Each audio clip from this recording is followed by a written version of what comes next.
Welcome, friends, it's the MovieFilm Podcast. MovieFilm Podcast, enjoy the show. Zaki and Brian are talking about movies. MovieFilm Podcast on the radio. Welcome to MovieFilm. This is episode 76, brought to you by Mr. Boy Productions. My name is Zaki Hassan, and as always, I'm joined by my partner, Brian Hall. Hey, what's going on, Zaki? What's happening? A whole lot. You know, actually, I got something I want to tell you. I was going to tell you this off air, and I was like, no, I'm going to say this on air, because that's why we're here. Yeah. I, for the very first time, watched Godfather 3.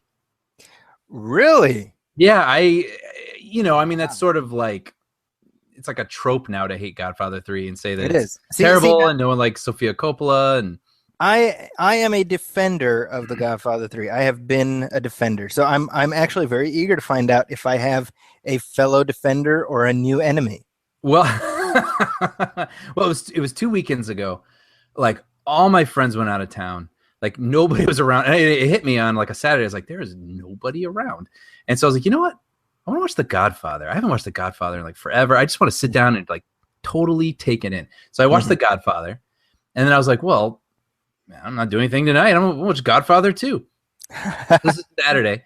Watched both of them in one day. And then on Sunday, I was like, well, Zaki's always kind of defended Godfather 3. I'm completely... Well, yeah. I mean, and I'm completely on a roll here. I'm like, let's do it. Let's do the whole thing here. So watched Godfather 3, and I have to say I'm somewhere in the middle on it. I really don't feel like it's as bad as everybody says it is. Like, it's just so easy. Yeah, everybody's like, oh, Godfather 3. Oh, terrible, right? It's like, no, it's not terrible. It's.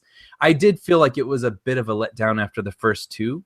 Yeah. I mean, especially rolling right off of those two and then going right into it. It was, I didn't find myself as immersed in it as I did the other ones. But I definitely didn't hate it. And Sofia Coppola, I mean, you know, it's like, it's easy to just like say she sucked. But like, as an actor, she's a good director. I am a big fan of her as a director, but like, I would say this about her acting. If she was just playing a teen, if she was just Corleone's daughter, she would have been okay. But the fact that she's like a major plot point, and the fact that she's supposed to be this love interest and like this big, you know, question of destiny for this other character, that doesn't work at all. Like, she doesn't what exude enough for you to buy that. She definitely does not have the charisma that part, especially when you know that was supposed to be Winona Ryder. You say, oh, well, I can absolutely see that. And then does this constitute a spoiler? The movie's 25 years old. There's like this creepy incestuous plot line. Are you talking about the cousin thing? Yeah. That she's in love with her cousin. It's a little, you know. Yeah, it's a little odd. I mean, when you see that in like Game of Thrones or something, you're sort of like, well, it was a different time, like medieval times. You know what I mean? But yeah, this when is I was also like, a different time, the 70s. Yeah, 30 years ago or 40 years ago. But yeah, all in all, not a terrible experience. I really will say it did. I don't know what the word is. Not a sour taste in my mouth, but it wasn't a strong ending to what was like a marathon of those three films. But I did like the ending, by the way, the very, very end. I love it. I love that ending. I think it's a perfect. Ending is great. To me, it's almost like I can tolerate my issues with the rest of the film, because I think, like, as far as endings go, if that's the end of the Godfather saga, perfect.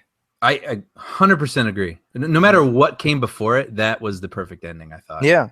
I mean, well, and that's it. I think Francis Coppola has said on a few occasions, but definitely in the commentary tracks for these films, where he wanted to call Godfather, he didn't want to call it Godfather 3. Mm-hmm. He wanted to call it The Death of Michael Corleone. Right. And he viewed it not as another sequel. He viewed it as the epilogue to the story. So the story is movies 1 and 2, and then the epilogue is and here's what happened after. That kind of, I can see that. Right. When you view it that way, it makes sense. Yeah, because the other stories are very sweeping.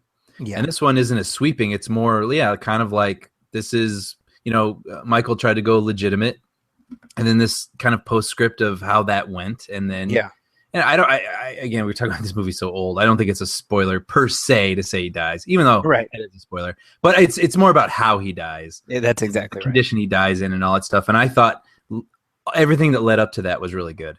Oh, absolutely. And I, it's in the late 90s, before Mario Puzo died, they were talking about doing a fourth one. Oh, interesting. Yeah, I don't know if you heard about this. The No. plan. This isn't like a setup for a joke. It's true. They were. It sounds like it, right? Yeah. National Lampoon's Godfather. No.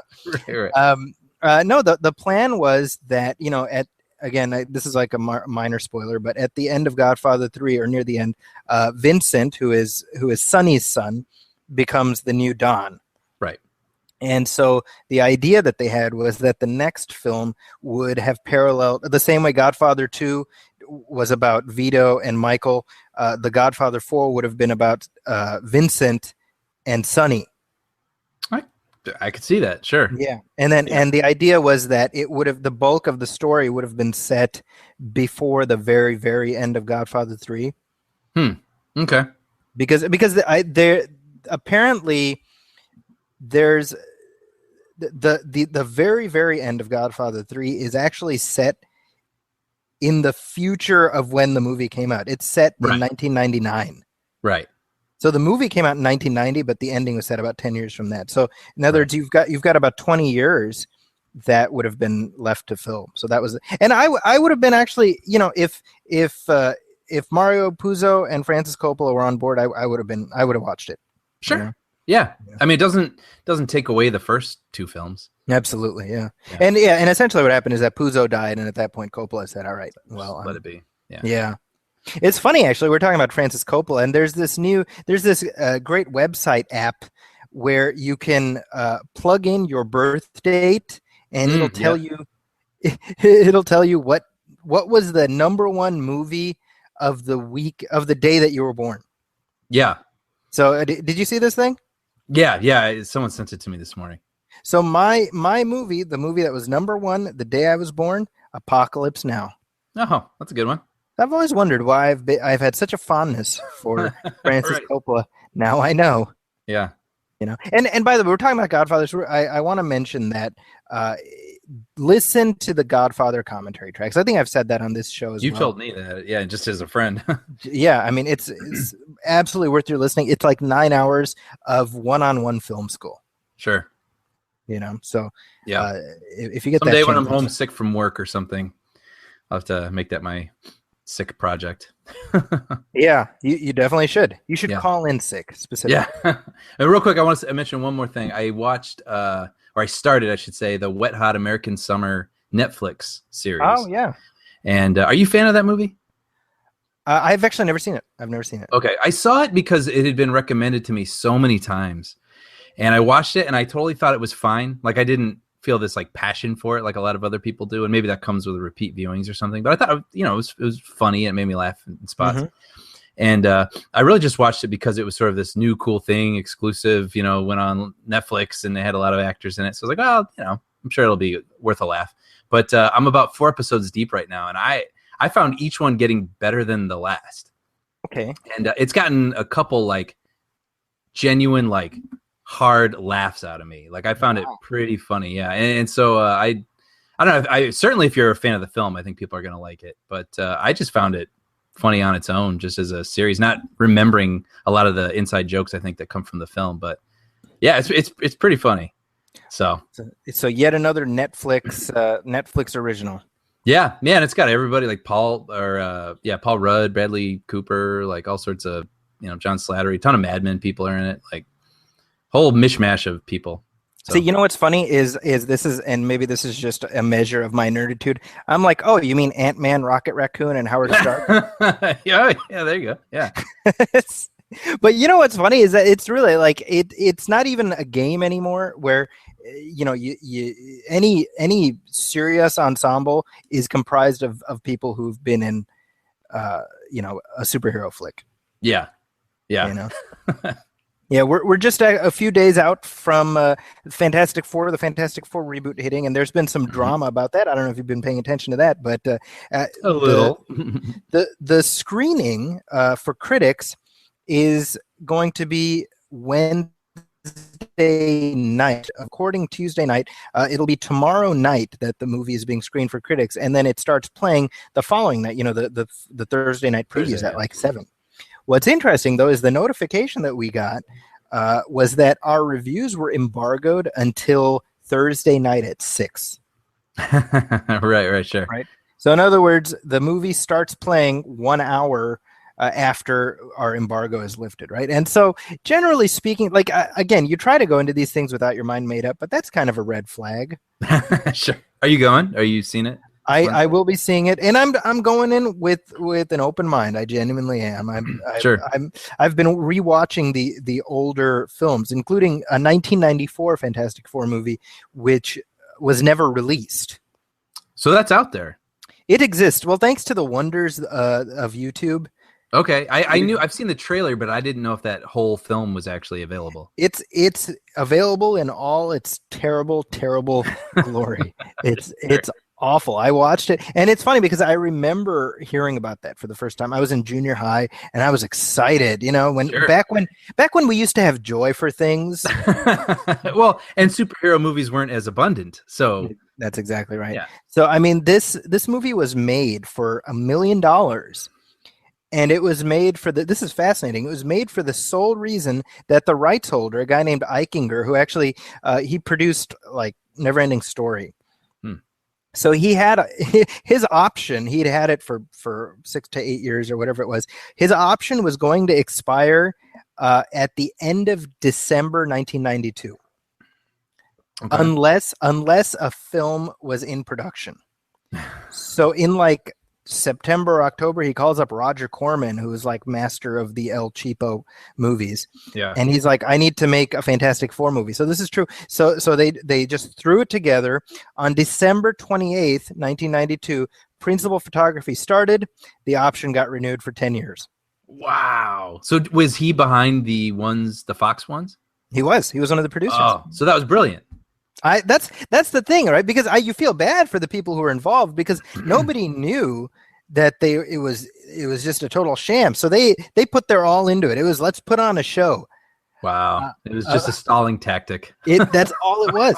And the truth is, when you watch the movie, I mean, you feel bad for everybody involved. Right. But you're like, yeah, of course you can't release this.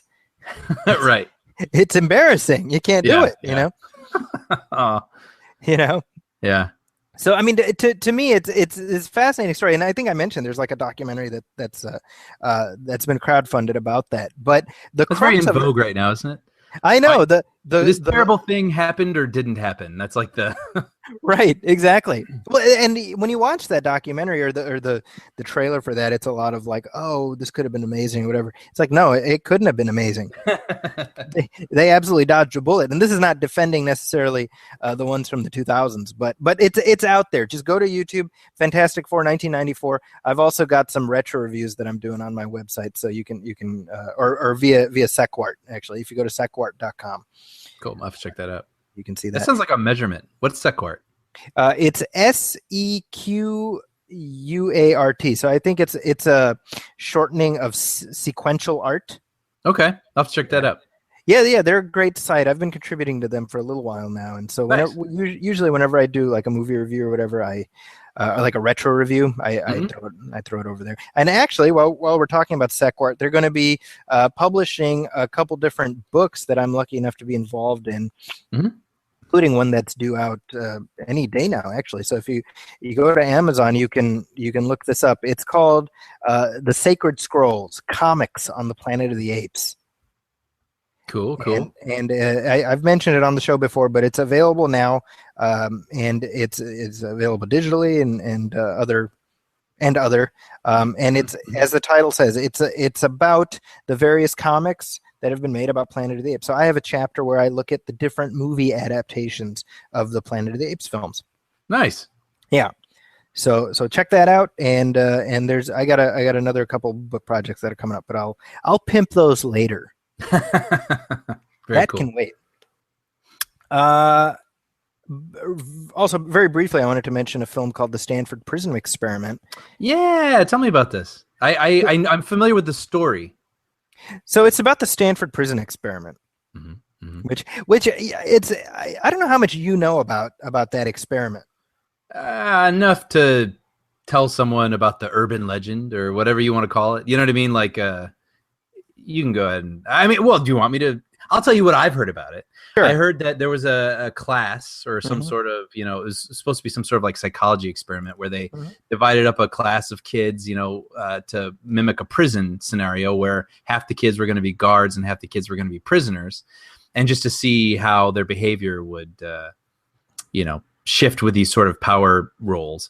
Exactly. And things got out of control very, very quickly with, the guard kids basically beating down on the prisoner kids, and it just turned into some sort of like fiasco. So that's what I've heard. So what's the true story, and how is the movie? Well, I mean, what you described is basically it. It was an experiment geared towards understanding how people react to designated roles. Okay. So it was actually 50 volunteers, and at random they were divided into prisoners and guards. And the experiment was supposed to last a month, and they ended up stopping it after 6 days. Okay. Because the prisoners were abusing. The guards were abusing the prisoners. Wow. Yeah, so it was conducted by a professor named Philip Zimbardo, and this is, I, in addition to doing my movie stuff that I do with you, I also teach communication studies, and so the Stanford experiment is just one of these things that I talk about it all the time. So when the publicists for the movie were like, "Hey, do you want to talk to Philip Zimbardo?" I'm like, "Yeah, of course I want to talk to Philip." Hello. Yeah, hello, Irma Gerd, I will never do that again. I regret that deeply. So I went into San Francisco, and I talked to Dr. Zimbardo, and I also talked to Kyle Patrick Alvarez, who is the director of the new film that's out about that. And the film stars Billy Crudup as Dr. Zimbardo, and it also stars Ezra Miller, who is the new Flash. Mm-hmm. And it's quite good. Now, this would normally be the point where I'm like, so let's cut to my interview with Philip Zimbardo and Kyle Alvarez. Unfortunately, the audio was unusable for podcasts. So all I'm going to say is go to my website, zakiscorner.com, and check out the transcript of our conversation, because I think it's fascinating. We talked about that's good. Yeah, it's preserved. So it is preserved in that fashion, if nothing else. Yeah. Yeah. That being said, I do have an interview that I'd like to talk about right now, which is with director and actor Joel Edgerton, who I'm sure you know who Joel Edgerton is. Oh, Lars himself, Uncle Owen. There you go. Yeah. Wait, Lars. Owen Lars was his last name. That's right. Lars. Owen Lars. Yeah, that's right. Yeah. It's funny. That's like all we need to know to be like, oh, that's awesome. Yeah, oh, for sure. Well, and he was in Warrior 2, which was really good. Exactly. He's been in like just a crap ton of stuff, right? Yeah, he's solid. He's solid. He's in Great Gatsby. He was Daisy's husband in that. Oh yeah, yeah. Exactly right. He's one of those guys who's in a bunch of stuff. So he has a new movie out right now, which he directed. It's his first time directing, called The Gift, and it stars Jason Bateman, Rebecca Hall, and Joel Edgerton. And the premise of the film is that Jason Bateman, I don't want to give away too much, so I'm going to give you the very, very basic stuff. Jason Bateman and his wife, they move back to like the town he grew up in, and they bump into this guy that Bateman knew in high school. Is played by Joel Edgerton, and he's kind of weird, this guy. Okay. And he's kind of creepy, and he's a little too friendly. He kind of shows up at random. He leaves like gifts for them. It's like, hey, it was good to see you, and it's like random gifts, and that's all I'm going to tell you. Okay. Yeah. Okay. But I will say this: I enjoyed the movie. I did enjoy the movie, but I also enjoyed the way the showmanship of showing the film. How so? What do you mean? Well, so I walk into my press screening, and I have to check in and whatever. I do this, and then as I walk in, some random lady comes up to me. Excuse me, are you Zaki? Yeah. Somebody in the lobby asked me to give this to you.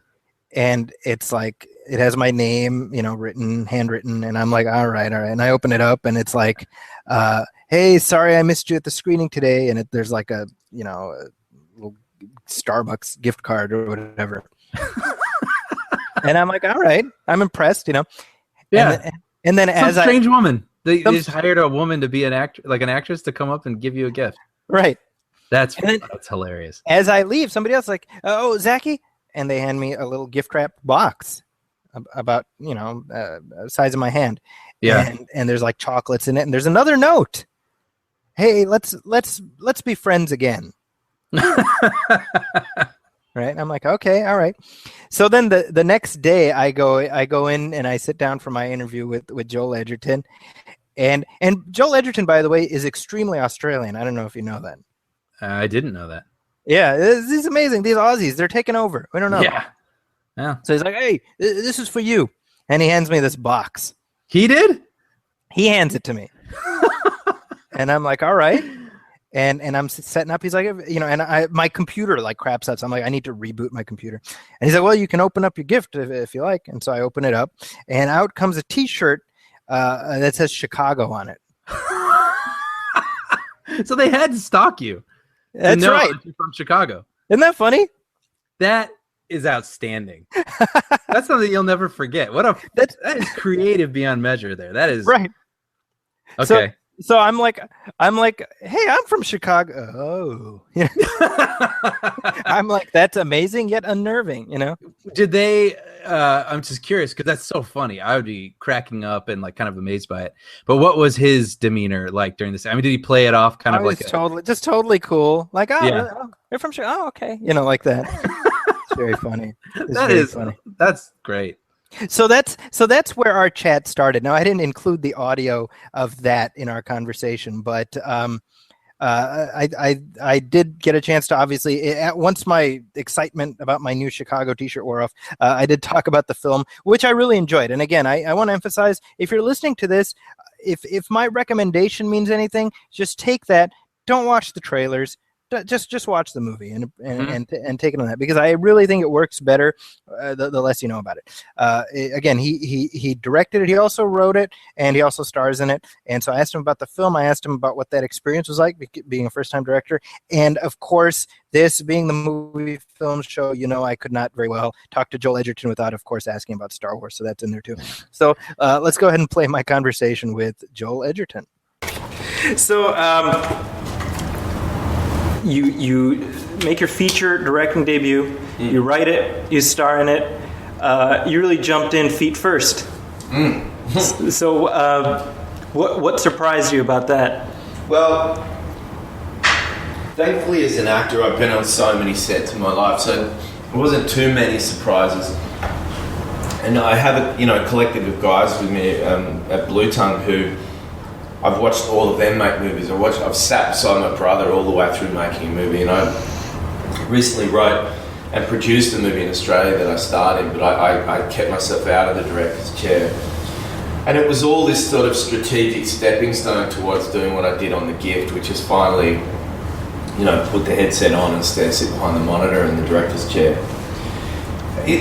I think one thing that surprised me is just how much I loved it. I suspected I was going to enjoy myself, but I just enjoyed the pressure of it more than I expected. I was constantly surprised at things that I didn't know about the movie business that I thought I knew as an actor. And actors are very kind of cradled and sort of protected from so much of it. I think they just want the actors to be happy, do their job, but we arrive so late and we leave so early. We're just there for the production. That's it. Right. So and I also was surprised, even though I knew it, just how much the movie is made in the edit room. Well, the idea originated with you. What was the first kernel of what this became? The idea of just sort of having someone tap you on the shoulder 25 years after high school and say, "Hey, do you remember me? I remember you," was kind of chilling to me. In the context of someone who perhaps wasn't the greatest person in high school to be a bully or to be a bit of a mean-spirited kid, to then have someone tap you on the shoulder like that, I thought, what a great beginning to either a broad comedy or a dark thriller. Sure. And given that my sensibility leans more in the sort of thriller land, I thought, this is a great idea for a movie where bad stuff can happen and yet still have a social context. And I think that it straight away got me excited that, I always wanted to make a really cool suspense thriller, but I needed to have an idea that did have some kind of takeaway for the audience, did have some kind of vibration that meant something rather than, just pile up some bodies or spill blood. And the real challenge was doing it without spilling blood. Well, to that point, I was like monitoring my own reactions as I was watching, and I found it interesting how the needle sort of kept changing who I was sympathizing with. So this is my question to you, and maybe you can't answer it, but I'd love to hear you hold forth on this. Is Gordo the protagonist or the antagonist of this story? Well, he's both, and Jason is both. I mean, the character of Simon is both. I mean, it was definitely my intention to kind of allow the audience, through the eyes of Rebecca Hall's character Robin, who is the centre of the movie, watching this dynamic play out between husband and this old acquaintance, was definitely the intention for the character of Gordo and Simon to kind of do-si-do halfway through the movie. That this guy is like, creepy, a creeper, is overbearing, kind of constant visitor. But when you add up the sum total of his actions at that point, they're all virtuous. He's being generous. He's helpful. He's being kind of a kind-spirited person. And yet it's just it's a one-sided friendship. That's his only real social crime that he's guilty of, is being too overbearing or too generous, but we see him in that context of a triangle thriller, of a stalker thriller, as the villain. So we're on guard. Here's this nice couple, and they're going to be besieged by this guy, and then he essentially kind of lets them be. He recedes into the shadows. But then what is he up to, and why is he still possibly taunting them with his gifts and these letters, or this taking of their dog? And as we start to discover that Jason's character is not being so honest with his past, we start to kind of then take our supposed sort of fear and place it onto him, because maybe the villain is under Robin's roof rather than in the shadows. And that was a very intentional thing. And I figured, we're so familiar with the tropes of this genre. It's like, how do we then keep the audience wrong for the audience, keep them feeling unsteady and feeling unsettled? And I thought maybe one extra way of doing that is to now mess with our alliance of who we're supposed to trust. I mean, there's the hand that rocks the cradle version of this, and that's not in any way to denigrate that film, but I mean, I could have easily seen this sort of ending up very much there, and it's funny because I went in not having seen the trailer or anything. This is my thing, is when I go to these shows, I avoid all the press notes or everything. I fully want to experience. So going in, about 20 minutes in, I was like, oh, okay, it's like a Lifetime movie. That's fine. I like Lifetime movies, and I loved the fact that very quickly I was like, oh wait, no, this is not a Lifetime movie. And I think there's what you describe about how our sense of who is righteous shifts throughout. I mean, I think there's a phrase, righteous vengeance. Oh yeah. That I love, where the more a character is seen as being put upon, the more we as an audience forgive what they have to do. And I feel like at some point we allow for Gordo to enact righteous vengeance. Yeah, it's interesting, isn't it? And as an audience, I think we have a very definite moral scale of justice that is even more conservative in the cinema somehow than it is when we walk around in society. Yeah. So, you do a bad thing, bad things are coming for you. You do a good thing, you deserve to live and have a good life. And Gordo is that simplistic moral compass, very Old Testament, eye for an eye. He holds a space for forgiveness only so long as Simon is able to prove that he's changed. And when he hasn't, there comes there. So but he has the chance at the bottom of the tree. You know what I mean? Yeah. And he has that opportunity. And I didn't want to make that straight thriller that said, now that they've met, Gordo's just going to get revenge. Right. It's not until he sees his whole nickname written on the board that he goes, okay, you're not being genuine to me. All this sort of, it's great to see you, and God, you look well. And boy, we have to catch up. It's such a load of bullshit. Right. And now I'm going to test you. And that's in the house when they're alone. Yeah, when he leaves them alone. It's like, now I want to hear what you really have to say. And I think that, I wanted to, as I said, like make a thriller. I said to my partners in crime, the financiers and Jason Blum, I'm going to make you a movie that has one foot firmly planted in the genre. But at the same time, I want to allow myself to subvert that, and they had read the screenplay. And it really summed up for me in the fact that, when they break up with Gordo and the next morning their dog goes missing, we saddle up for Fatal Attraction, we saddle up for Cape Fear, and yet hopefully we allow ourselves the chance to then unsettle the audience even more by not bringing the dog back in a body bag, or hanging from the shower, or boiling in a pot. That's awesome. But bringing the dog back in the middle of the night, healthy and fine. Okay, where the fuck are we now? And I always want to keep the audience in that place, which is really questioning what their allegiance is, and really questioning what's going to happen next, but all within the context of this sort of material that is like, I'm not trying to make an essay, as I said last night, an essay about bullying, but that's the foundation of it. It's like, what are those roles we played in school? And as adults, have we changed or not? And should we, as Jason's character thinks, just keep moving forward and disconnect ourselves from our childish selves in our past? Or as Rebecca's character typifies, wouldn't it be nice if we could look back and we could acknowledge those things? And here we have a cautionary tale about what happens if you don't. There's a guy waiting to deal out some justice for us. My last question, which my boys would be very upset with me if I didn't ask this. Can you share one story about having been on the set of Star Wars on that iconic... Oh, absolutely. I've got a few. One of my great moments was, getting to Tunisia and realizing that, many of the street signs that I saw were actually names that George had just taken straight and put in the movie. Tatooine is an actual place. Yeah. And then going to that set, which, I was told by George that he had been approached by a kid at university who had found the old set for the exterior set of the water towers, which was simply just a sort of a circular, trench or hole dug with the water towers that they placed. And I think when they left, they just left everything there, and the desert had consumed it.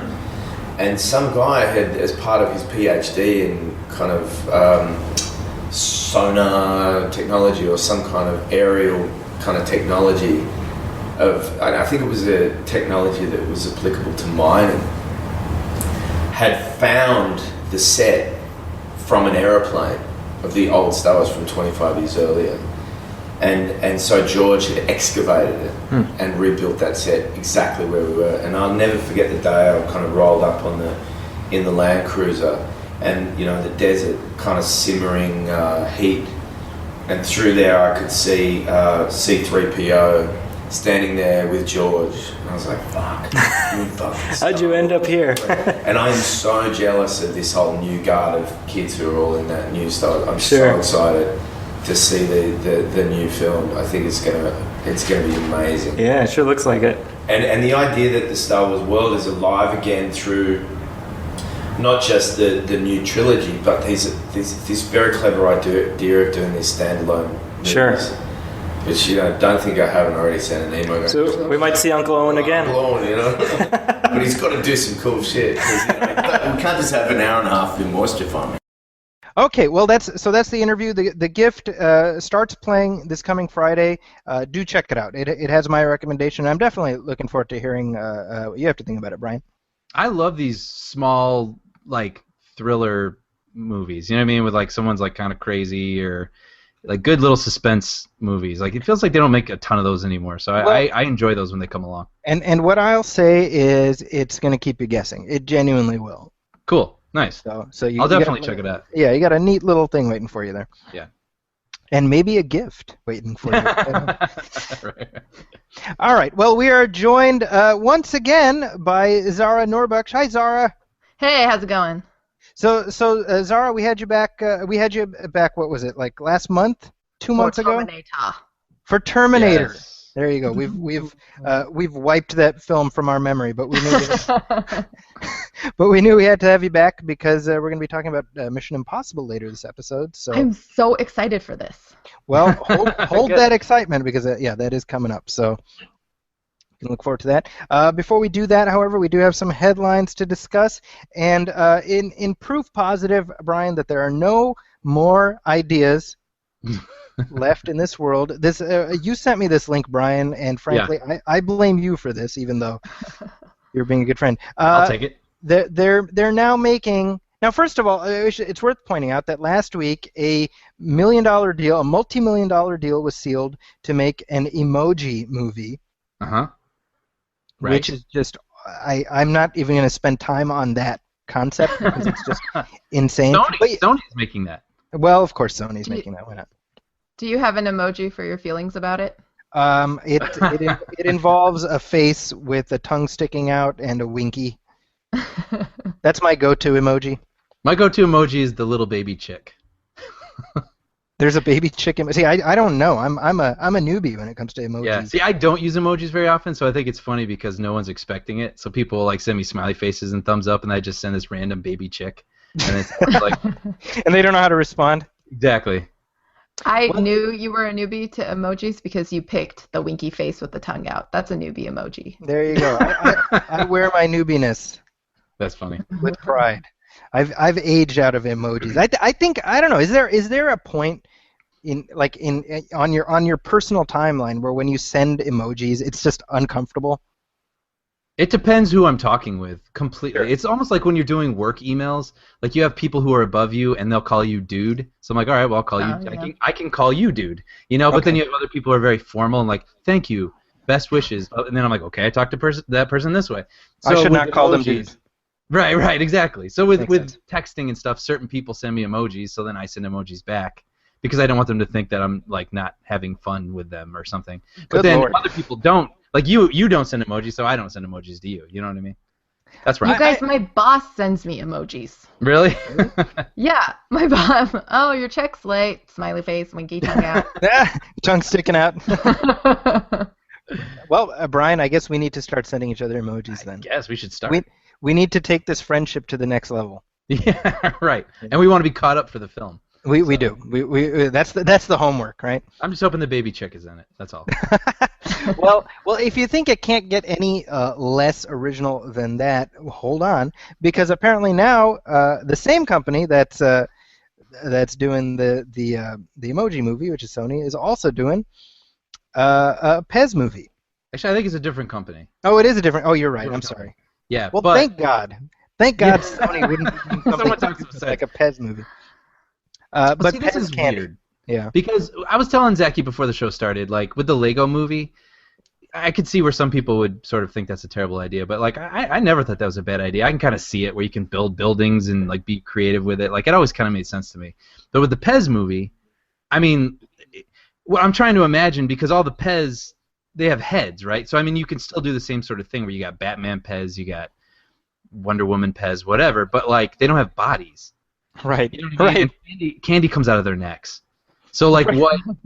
You know what I mean? In the Lego movie, you can have Batman because it's Lego Batman, and he can run around and he can jump and he can do whatever. But like, what in the world are these people going to jump around like South Park? They're gonna hop around. Yeah, it's gonna be like. I mean, they're gonna hop. I mean, I don't know. Well, they maybe have little feet, Yeah. Maybe it's like a Pez origin story.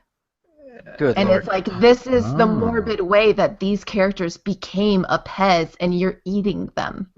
Like sort of like a horror movie. I'm sure this exists, but like where you get a doll, but then you realize that was like once a person, but then it like got killed and its soul was put into this thing or something like that. That's what the Pez movie's going to be.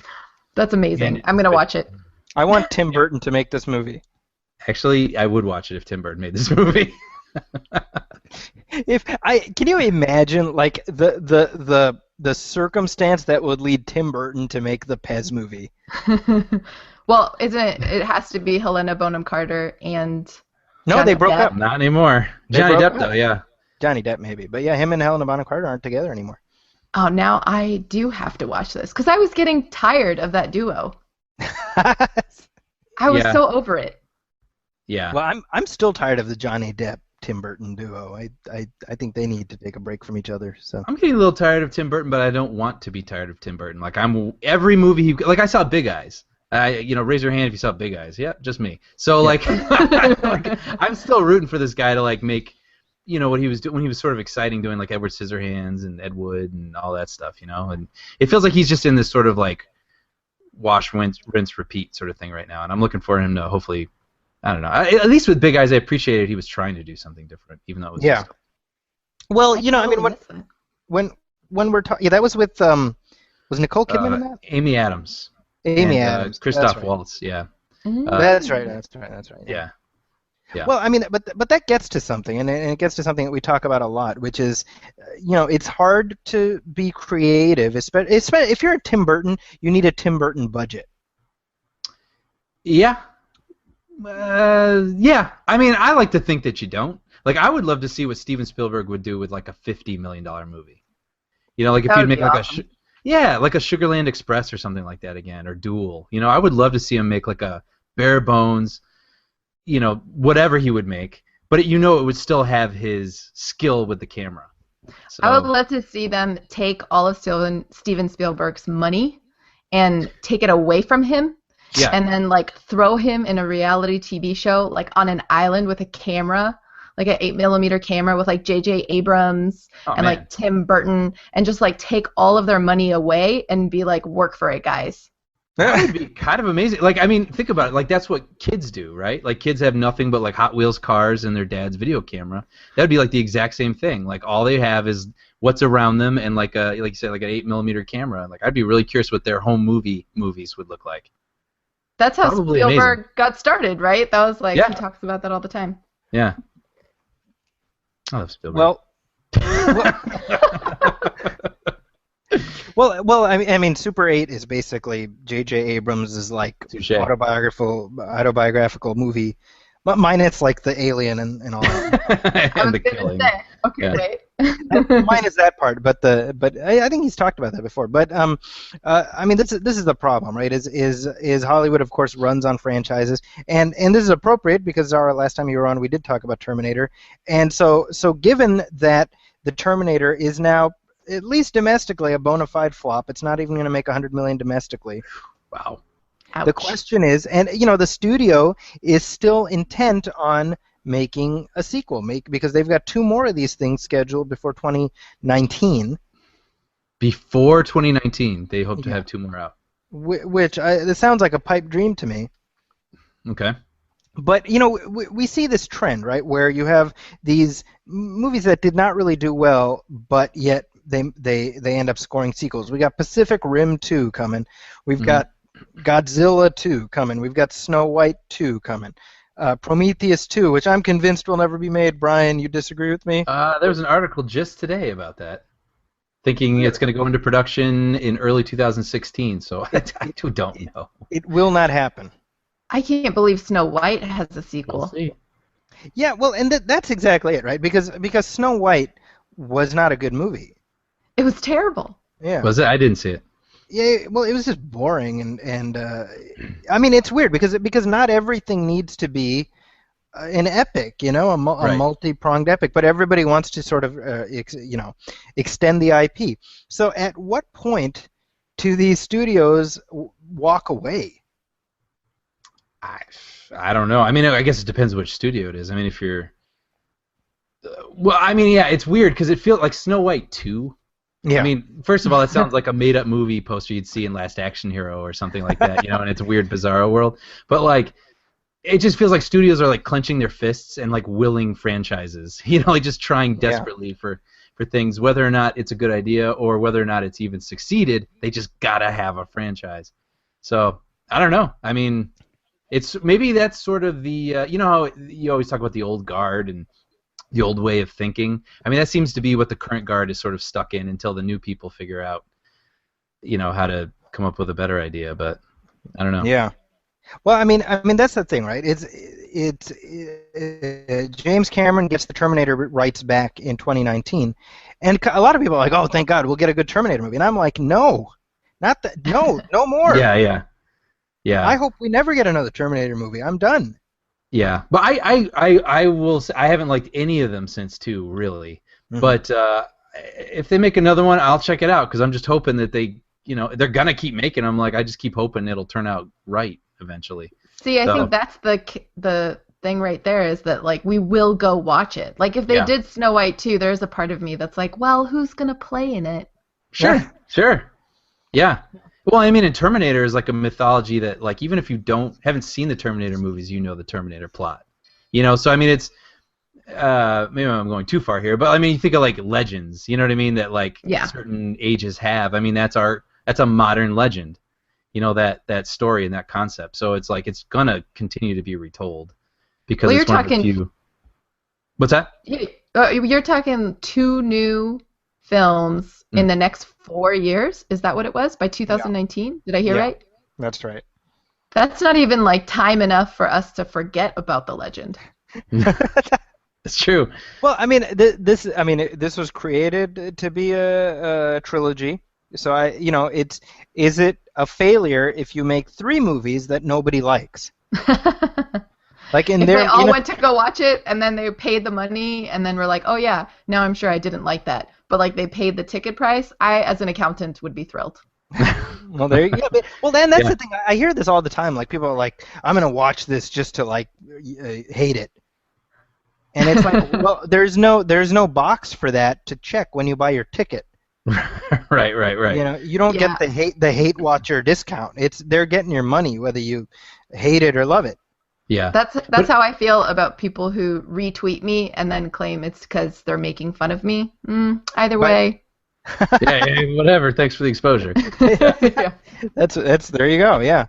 Yeah. Now I think this is applicable because obviously we're going to be talking in just a little bit about Mission Impossible, which I think 20 years out is an indicator of a franchise that has the ability to keep going. But we'll hold that for just a second. I wanted to get your take on this. I thought this is an interesting article in AV Club about how high definition is a prop master's private hell. It totally makes sense, yeah. And I love this because this is something. See, we don't think about this, right? We go to the movie and we're like, it looks amazing, and we get the Blu-ray. We're like, it's like you're there, We don't think about the people whose life we're making different. I feel bad about this, and it specifically talks about how The Hobbit was filmed in 48 frames a second, and which I never saw, by the way. You never saw any of them in not the 48 frames thing. I never saw any of them projected in 48 frames. I was really curious how that would play. I mean, I've seen the TVs with that setting.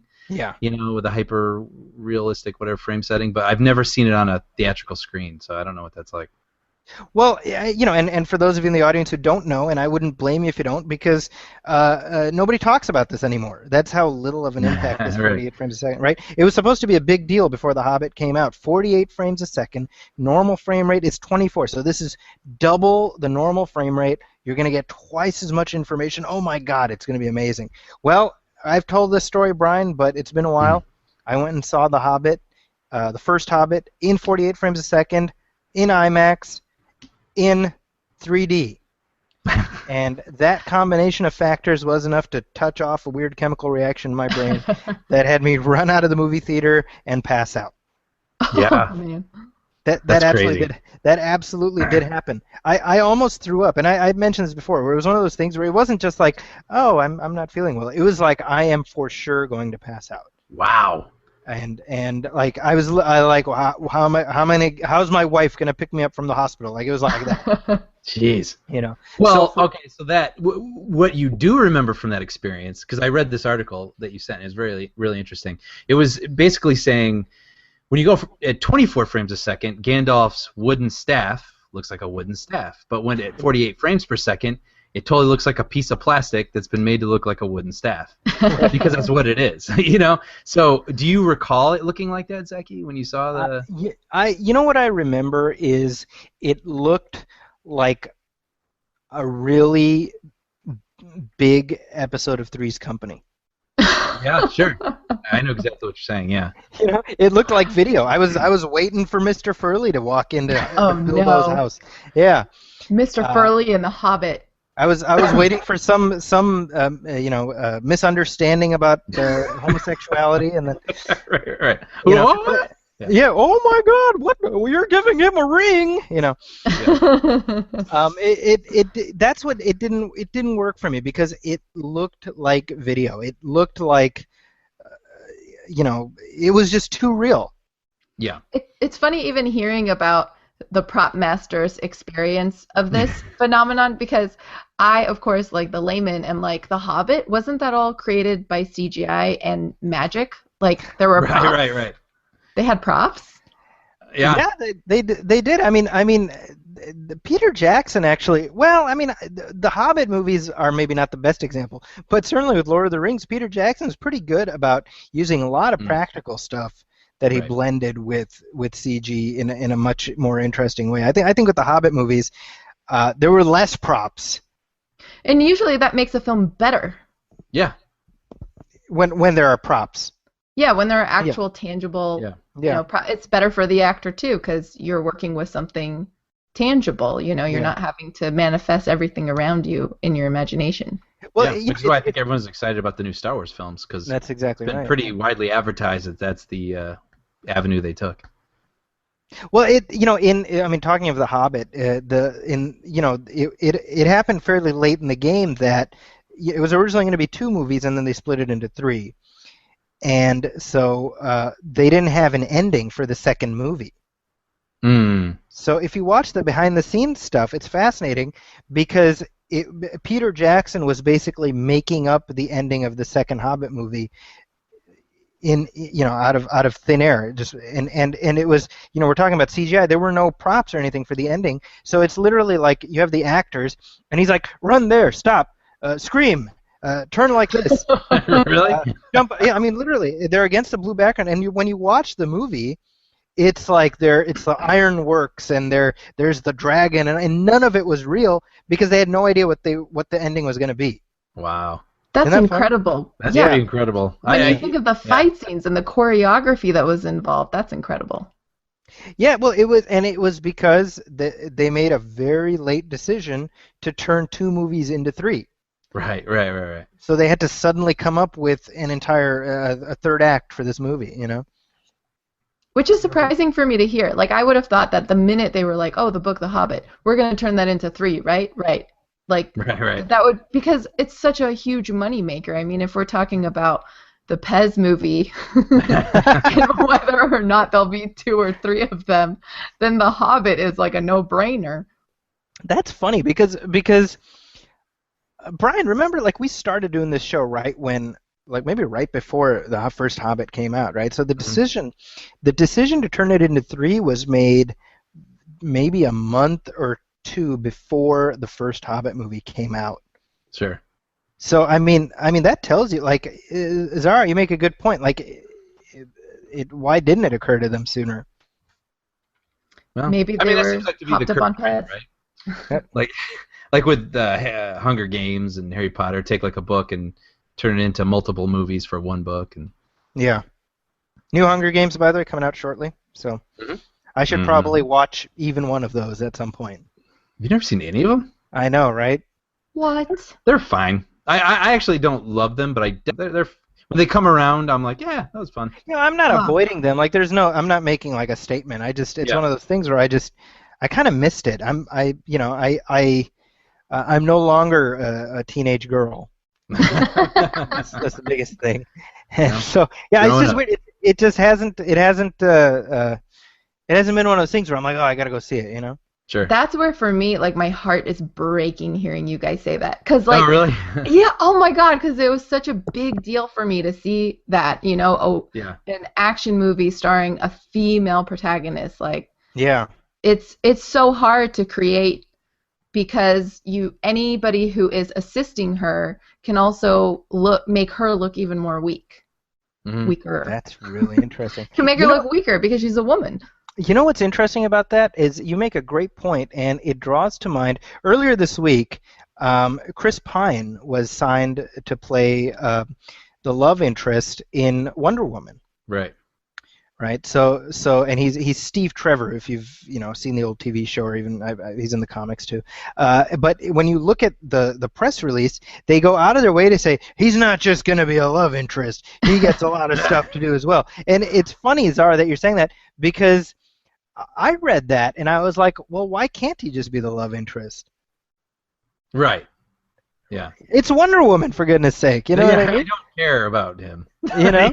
Yeah. I just thought it was funny that they specifically went out of their way to say that in the press release. Yeah. He's going to be kicking ass too, Yeah, the first screenwriting class I ever took, our screenwriting teacher went on and on about how it is really difficult, and he was a guy, as distinguished by me saying he.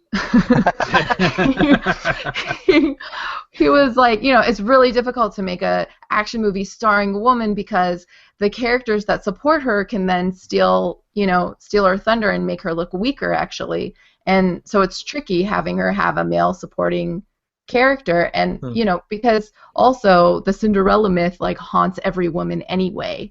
Sure. Waiting for the prince, waiting for the prince, waiting for the prince to make it all right. It's like Deus Ex Machina times 1,000. Wow. Without birth control. Well, but I mean, I think the other side to that is, I mean, this is something I've talked about before. The industry tends to look at it like, well, what has worked? And when you look at the recent history of female-led action movies or superhero films, notwithstanding Hunger. Well, it's changed now because I think Hunger Games has been a shift. But before that, you had Catwoman and right. And what's that movie you worked on, Brian? Elektra, yes. You know what it is. I know what it is. Well, Charlie's Angels was another one. But see, Charlie's Angels was sold on the sex appeal just as much as the women kicking butt very true factor, and the sequel didn't do well at all, so I mean, I don't know, it's one of those things, because it feels like the press release talking about Chris Pine, who I like, I'm glad he's in the movie, I think he's a good Sure. he's a good actor, but the way they couched it, it's like, at least give Wonder Woman enough credit to not need the not just a love interest, Sure. Yep. I don't know. I just thought that was interesting. Yeah. There was the same commentary made on the film Contact. I remember seeing James Woods' speech to Jodie Foster, where he said that he called Matthew McConaughey's character the chick in the movie. Okay. Because he was like, he's basically the wife that's like, don't go. Right. That's funny. That's true, though. That was like his first big movie, wasn't it? I think it came McConaughey? after the Time to Kill? Time to Kill. Yeah. Time to Kill was the big one. Yeah, that's true. Now, when we're talking about these superhero movies, obviously women are being pegged as hard to headline these movies, but somebody else that's being pegged as maybe difficult to headline one of these movies is Channing Tatum. You're the master at segues. Well, I'm this just is sitting here just like, how's he going to do this? Well, so Channing Tatum, we've talked about this before. He's going to play Gambit in this new X-Men spin-off movie. Well, now this is see, Brian. There's a lot of stuff that I thought about when this story broke, because last week I'm driving into school and I get a notification on my phone, which should tell you the kind of notifications I get on my phone. Channing Tatum might be dropping out of Gambit. Oh no. Yeah, so I read the article, and all it is, by the way, this was not like Latino Review or one of these other questionable sources. It was like Variety, right? Yeah. And it was like, this has been a passion project for Channing Tatum, but there's a breakdown, and the deal might not happen, and he's threatening to walk away. And it's like, oh my gosh. And then I was like, wait, why am I saying, oh my gosh, I don't care about this. And then like 4 days later, yeah, he's made his deal. He's going to be Gambit. Yeah. So Brian, this one I'm curious to get your take on this, because you're working in the industry. Is this another instance of just the internet trying to run with a story where there isn't a story? I have no idea. I really don't. I saw the headlines, and honestly, I just couldn't be bothered because I don't care about this movie, and so I didn't really look into the details of it. I don't know. I don't even know if the story was. I didn't even know if there was actual reported rumors of why. I saw someone saying, because there's that rumored Ghostbusters movie with Channing Tatum and Chris Pratt and whatever. Yeah. So I was wondering if maybe he saw more value in that. Maybe there were just other things at play. I don't know, but and then it's back on. It's funny. I don't know. Well, and thank you, Brian, for that. Folks, that's why we have Brian on this show. No, to be able to say I have no idea. I don't have a wiretap at Fox anymore. So anymore. You don't hide in the cabinet like Jay Leno, listening at the door anymore. Yeah, that's how I got my job. Yeah. That's my Jay Leno impression. Thank you. Good. No, but yeah, the gist of it was people basically who were privy to the deal making, being like, I don't know, something is up, and I feel like this is brilliant on Channing Tatum's part because he probably had some of his people get this into the press. Right. And then whatever he wanted. I mean, when you think, if you're Fox, right? Because they've already committed a real estate to the release, whenever that's going to be. They've got a director. It's in process. Now, if Channing Tatum's like, "Hey, y'alls, I don't want to do this movie," what do you do? If you're Fox, right? You can't. Do you recast it? Yeah, right. No, you just offer more money. Yeah, you can't pull the plug. You can't recast. So you give him what he wants. It's brilliant. Yeah. This is why I love Channing Tatum. That's the point I'm trying to make. He's smart and good-looking. Yeah. So there. This is where I have to pull my hetero woman card again. Okay. And just be like, Channing Tatum is the segue, always. It's just how you segue. Channing Tatum, what? I just lost my train of thought. Yeah. What are we talking about now? I said it's raining outside. Yeah. Yeah. And I was so excited to hear that he was going to play Gambit because Gambit was supposed to be the sexy character of X-Men. Sure. Or at least that's how I grew up thinking about him because Rogue and him had that thing and they were sexy, sultry. And then when I heard that Channing Tatum was going to play him, I was like, double bowl of popcorn, please. I will be there. Well, it's funny because Magic Mike 2 did not do as well as they hoped. I was surprised by that. It did beat Terminator. Well, did For one day. For one day. So I would not have wanted to be in the theater for Magic Mike on opening night. No. Why is that? I just feel like it would have been very loud. Like an enormous bachelorette party. That's exactly right. Sounds amazing. And I also feel like people would be looking at me and judging me far more unfairly than they would otherwise because of the various people performing in the film. What you're describing is movie night with my husband every day. This is why my wife is not allowed to watch Magic Mike. So. Because I actually liked the first one, but she's not allowed to watch it. So, have you seen it, Brian? Have you seen the first Magic Mike? No, it's one I did mean to get around to because I heard it's pretty good, but I still haven't seen it. Well, I mean, it's hard to be like, well, I'm gonna stay in and watch Magic Mike today because.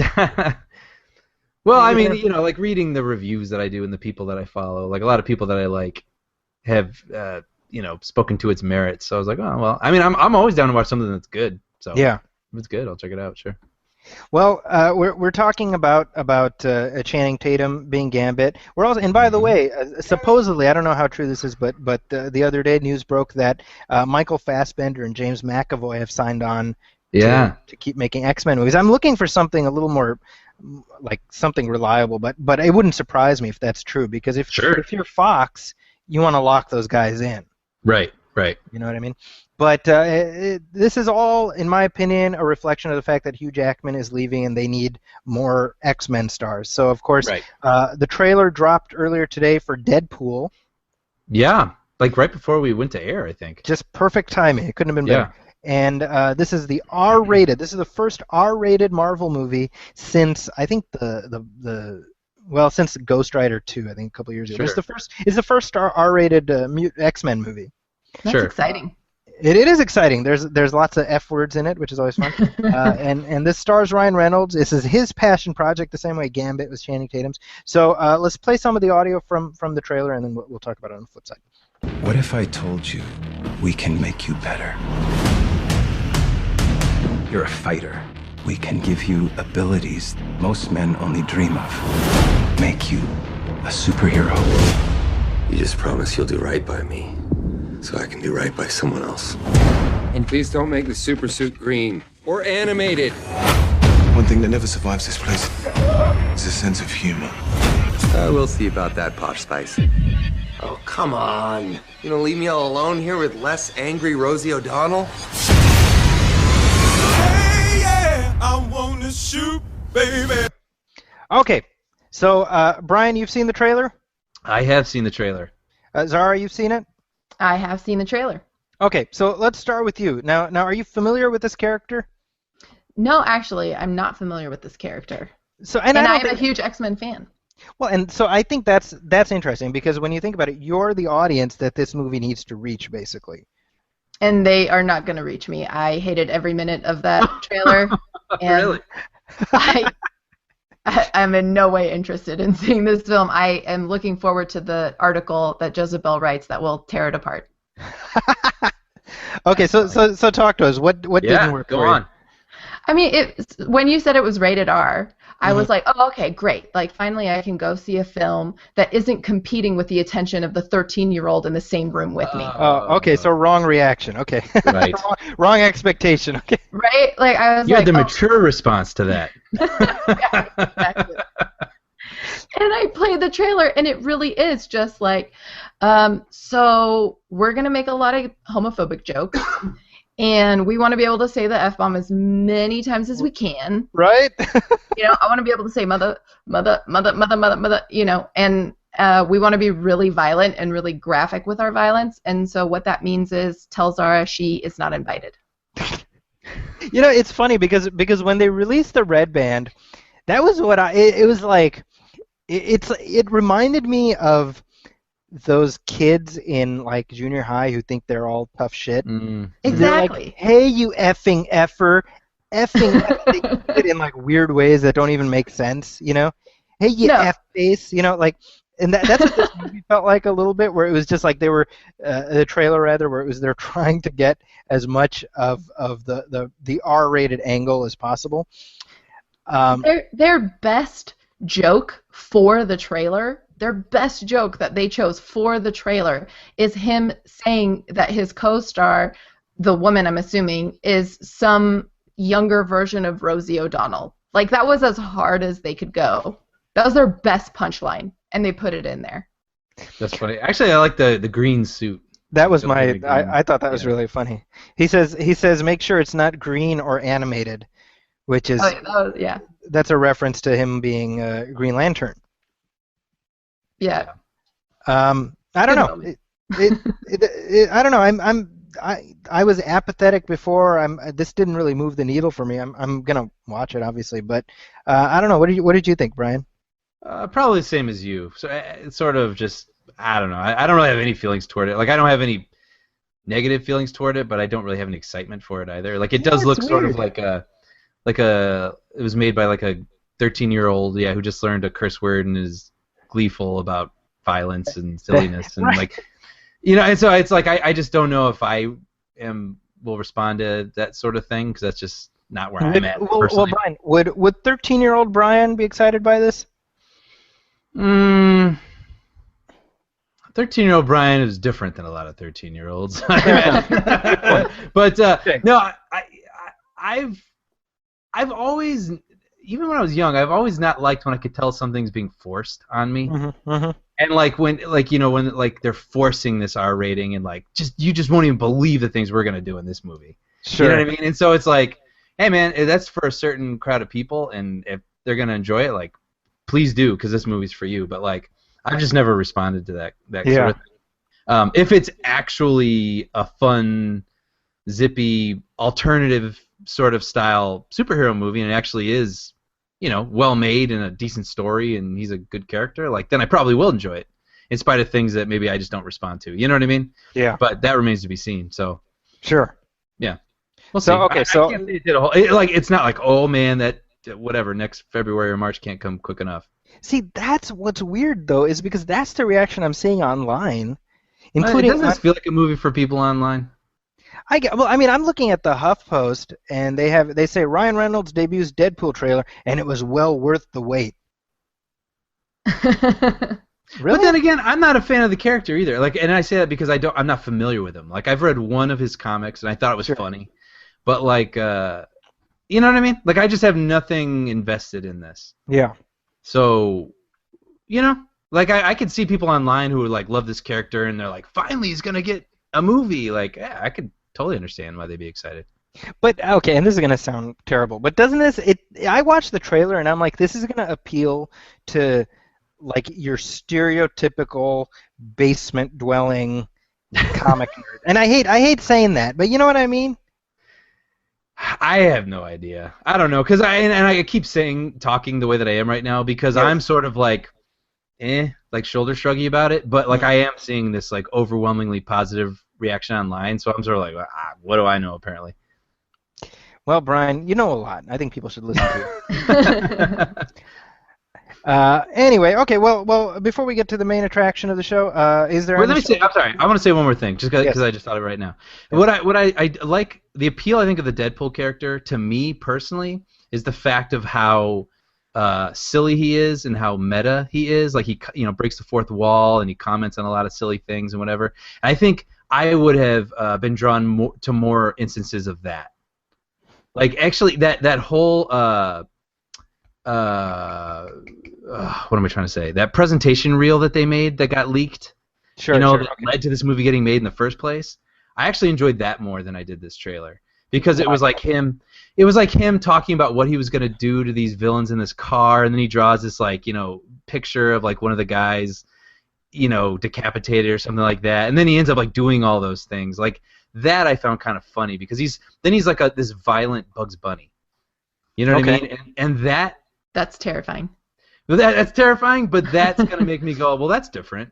You know what I mean? Like a crazy R-rated supervillain who's like Bugs Bunny. Like that's kind of menacing quality. Yeah. Yeah, it's intriguing to me. But like if it's just sort of like look how many heads get blown off. It's like, well, okay. You know what I mean? Like that's not. They're obviously trying to appeal to a certain person and what they're looking for. But like I enjoyed more of the Bugs Bunny wackiness to him and that he is sort of unstable and all that stuff. And I didn't really feel like the trailer played to that. It played more to like, look how far we're gonna push this movie. So that's my take. That's my take.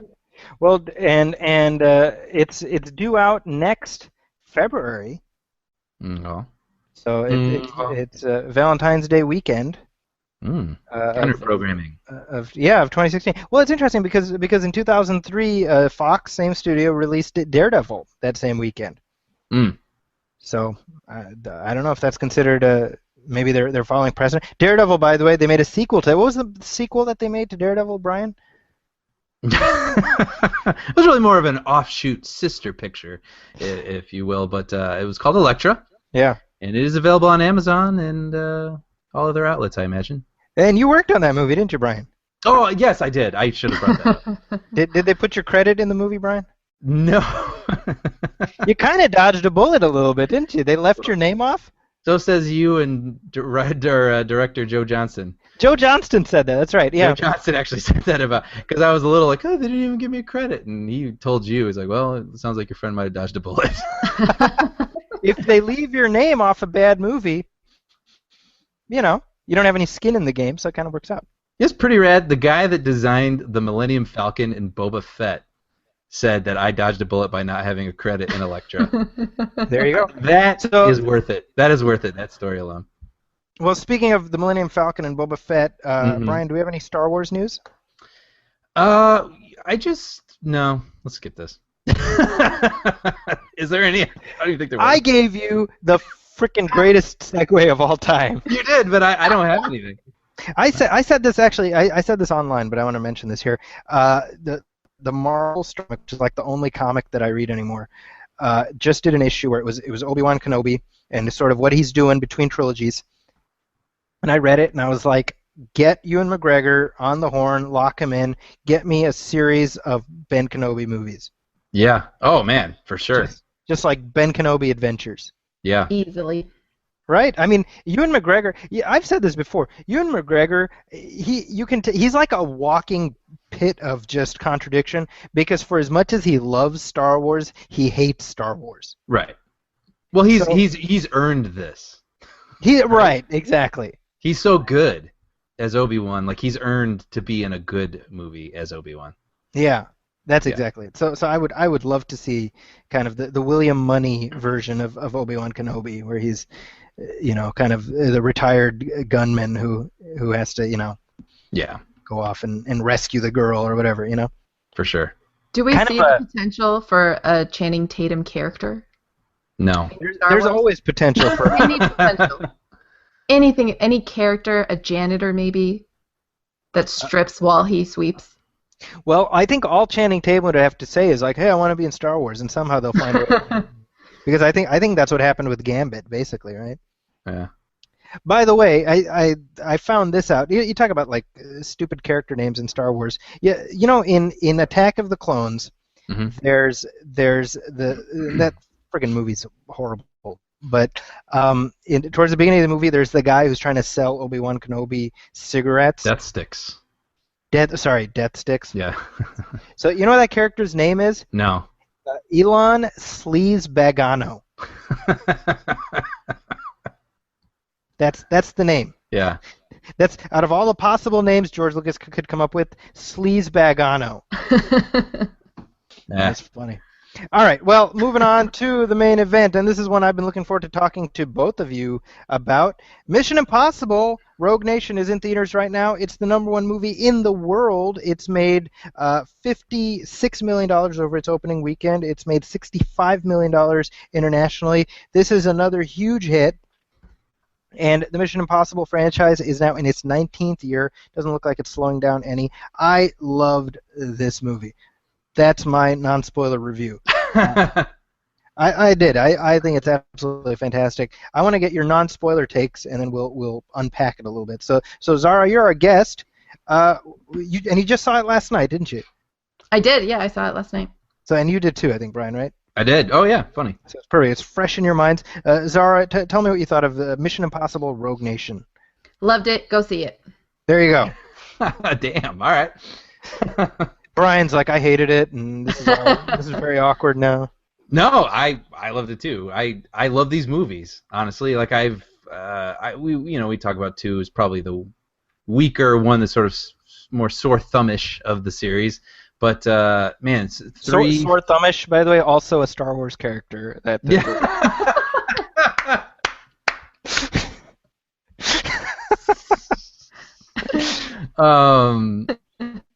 Anyway, so but no, because they had 1 which was good on its kind of own. Well, Zaki would argue it's not. 2, it just feels like this weird standalone John Woo, sort of project. But then like J.J. Abrams was brought in and totally reinvigorated the series to have this new sort of like fun. Now, Zahra, you hate the 3rd Mission Impossible, right? I know. I don't like it. I don't like it. I know. Everybody loves it. We'll get into this. But what I'm trying to say is like they brought this sort of like what J.J. Abrams brings to all his movies into like Alias and this and that. Like there's this sense of like adventure, and it's not like so like self-serious. You know what I mean? There's like room for humor, and there's room for some humanity, and so 3 I thought kicked that off. 4, I will say 4 probably still remains maybe my favorite. 4 felt like really bombastic and like this big globe-trotting like adventure, and the stunts were larger than life. And I thought what was interesting about 5 was I was sort of expecting the same thing like it was in 4, but 5 actually I found very different than 4. And that's not a bad thing at all, but it didn't feel as playful as the 4th one felt to me.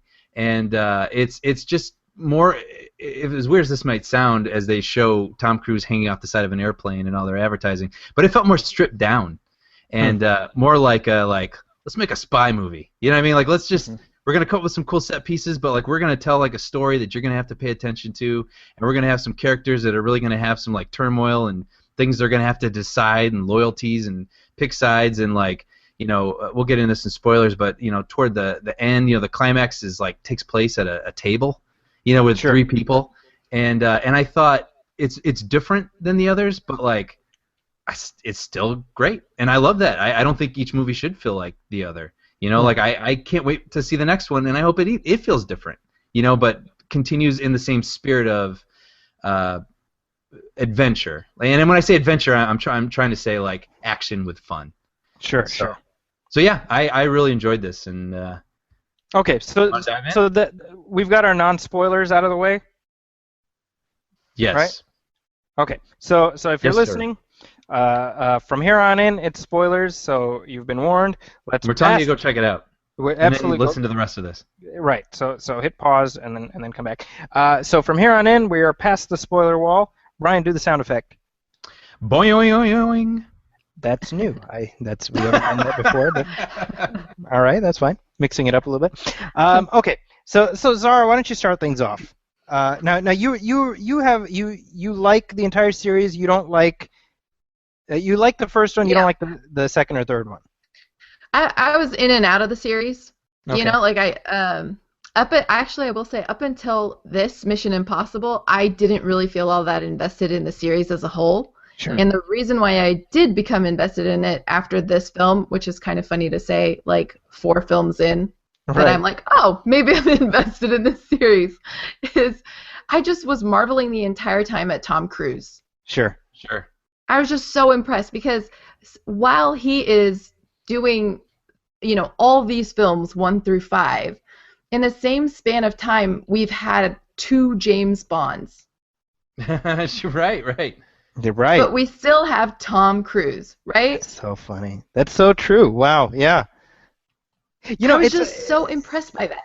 Well, as I was along those same lines, as I was watching this, I was thinking, is it okay to like Tom Cruise again? Like, can we all agree?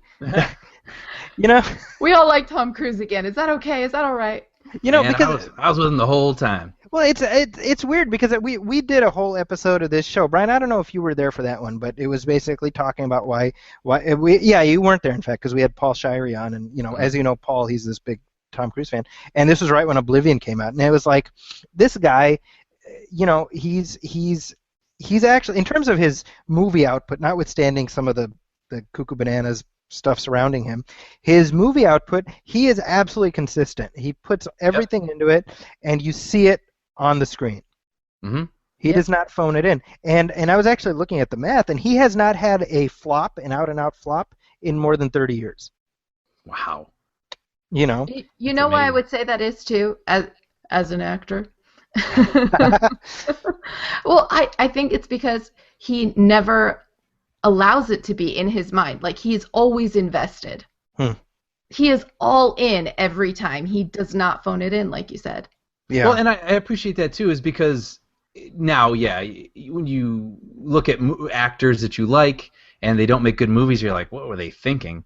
And the thing is like, it's hard to find a good movie to make. You know what I mean? And it's very rare, especially, there's so many good actors out there, but to find something for you that's just right, that everybody's going to love, that is like rare. That's like needle in the haystack sorts of thing. And what I appreciate, building on what you guys were just saying about Tom Cruise, is he's made consistently good movies, but he is actively involved in these movies. Like, he doesn't show up with his lines memorized. Like, he produces these suckers. Like, these are his productions. I think of Last Mission Impossible, and I'm sure several other films, they say like a Tom Cruise production, I think. Yeah, he's been producing them from the beginning. And I remember, because I was in high school at the time that, well, you were too, when the first one came out, but I remember that was like a big deal, that it was the first movie that Tom Cruise produced was going to be Mission Impossible, because he grew up watching the TV show. Right.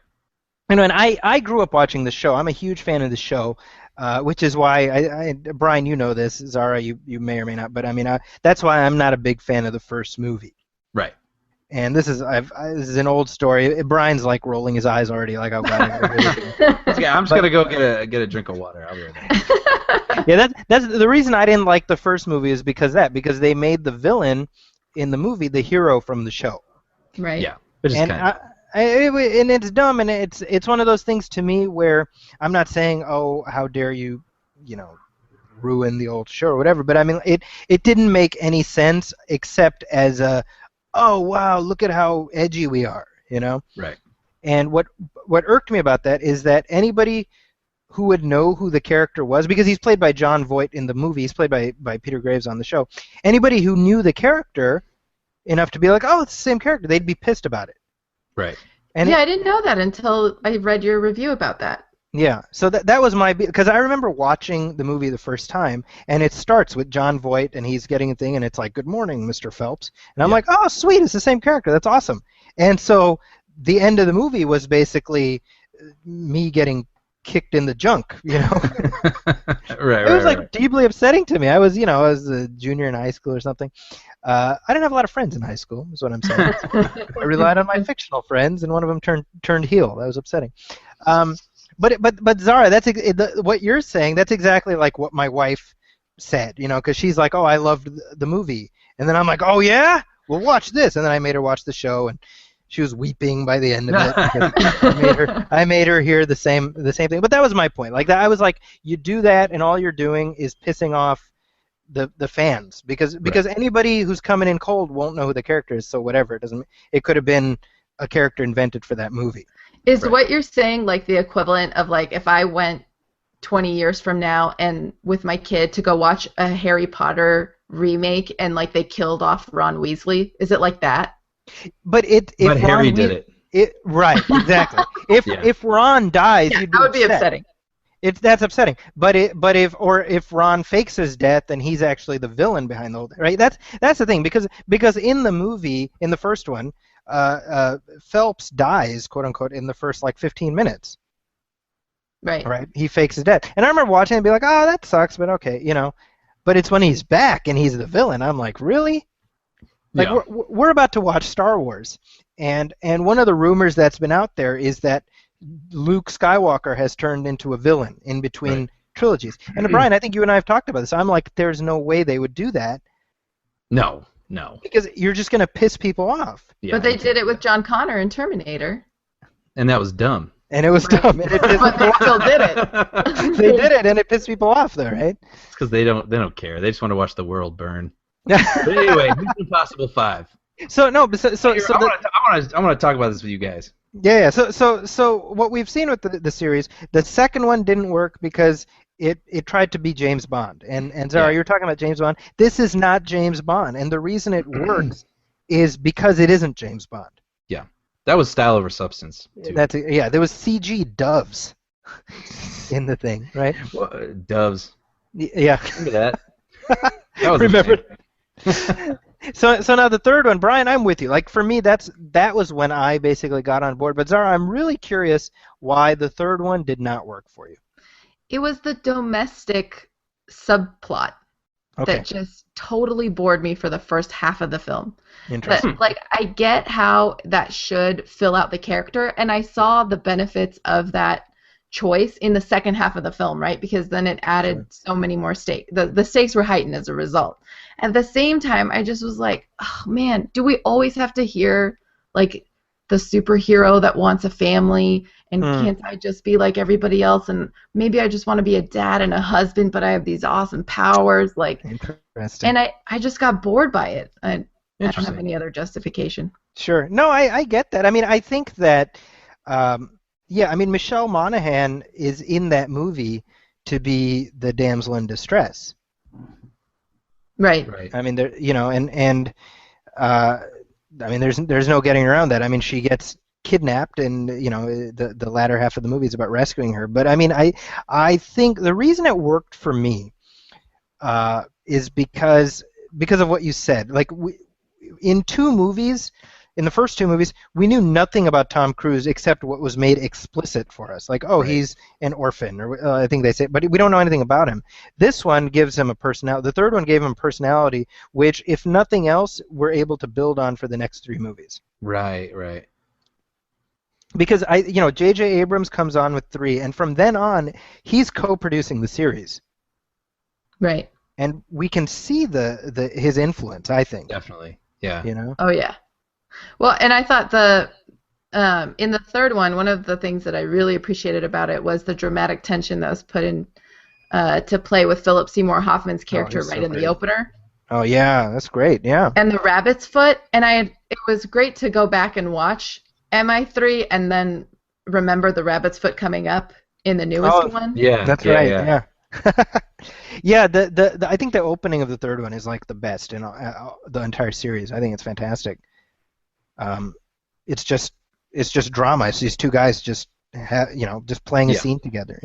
Well, and for the entire rest of the film, as it unravels, you're waiting for him to come to that moment. Yeah. Well, and Philip Seymour Hoffman is so good in that movie because the character as written is a nothing character. Sure. But his like delivery, his like malignant apathy. Yep. Yeah. It's perfect. But anyway, so that's MI3. So that's I loved that one. I loved Ghost Protocol, which is the fourth one. I got to be honest, Brian. I think I liked Rogue Nation maybe a little bit more. I'm not sure. Yeah, talk me through it. I want to hear your thoughts on it. Well, for me, I've been leading into this. This out of all five is the one that reminds me most of the TV show. I totally see that. Yeah. Yeah. Because that's what I love about the show, and I watch it all the time, is that it's absolutely studiously, methodically devoted to the procedure that we're seeing. So they have an assignment, they go through it, and the fun of it is we know things are going to work out. Sure. But the fun of it is seeing how they work out because we don't know. Right. Now we're at a point in this series where we know Ethan Hunt is a Highlander, because he will never die. Right, sure. At this point, I mean, and I also love the fact that the series is playing with that now. Because in the first two, he's like the invincible Superman, even in the third one. But in the fourth one, we start seeing him just like, I gotta climb up that. Yeah, exactly. I think the best line he has in the whole movie, the whole series, is he jumps out of the window on the bridge, and there's he's got like the cable wrapped around his waist, and there's just not enough cable to get to where he needs to go. And Jeremy Renner's like, "You don't have enough cable," and he's just like, "No shit." I remember that. And when you think that's like the first human moment of frustration that he has in the whole series. Right. Yeah. And we see that even more in this one. The teaser sequence, and by the way, how great is it that the Tom Cruise hanging from the plane? That's the teaser of this movie. Yes, which that's was not great. The climax. You think that would be the centerpiece of this movie, and it's not. No, that's like, hey, we're just gonna knock this out up here because there's way cooler shit coming down the line, Yeah. So he's hanging on the plane not because he wants to, but because his guy can't get the door open. Yeah. And I love that infusion of humanity. Right. Because that's and later we see it with when he has to jump in the water. It's not one of those things where like, how long? 3 minutes? Okay, done. He's like 3 minutes. Right. It's the frustration and all right, I'll do it. And I love that because that's new. Yeah, absolutely. Yeah. But And sorry, I'm sort of filibustering. But go ahead. No.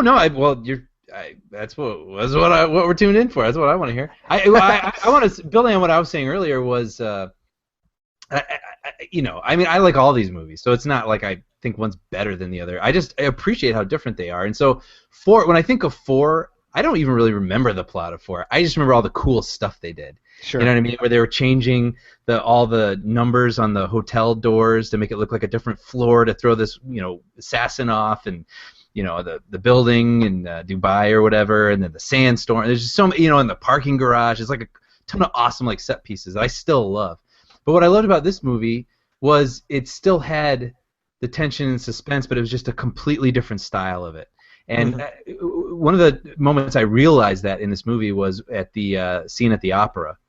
Okay. And so, Tom Cruise has got to go in and go stop this bad guy, but then there's also a woman who we don't understand, and she's got a gun, and you're like, well, is she good or is she bad? I don't know. And then and then you realize there's 2 people pointing guns at the Prime Minister, and you got Tom Cruise, and it's like, who do you stop?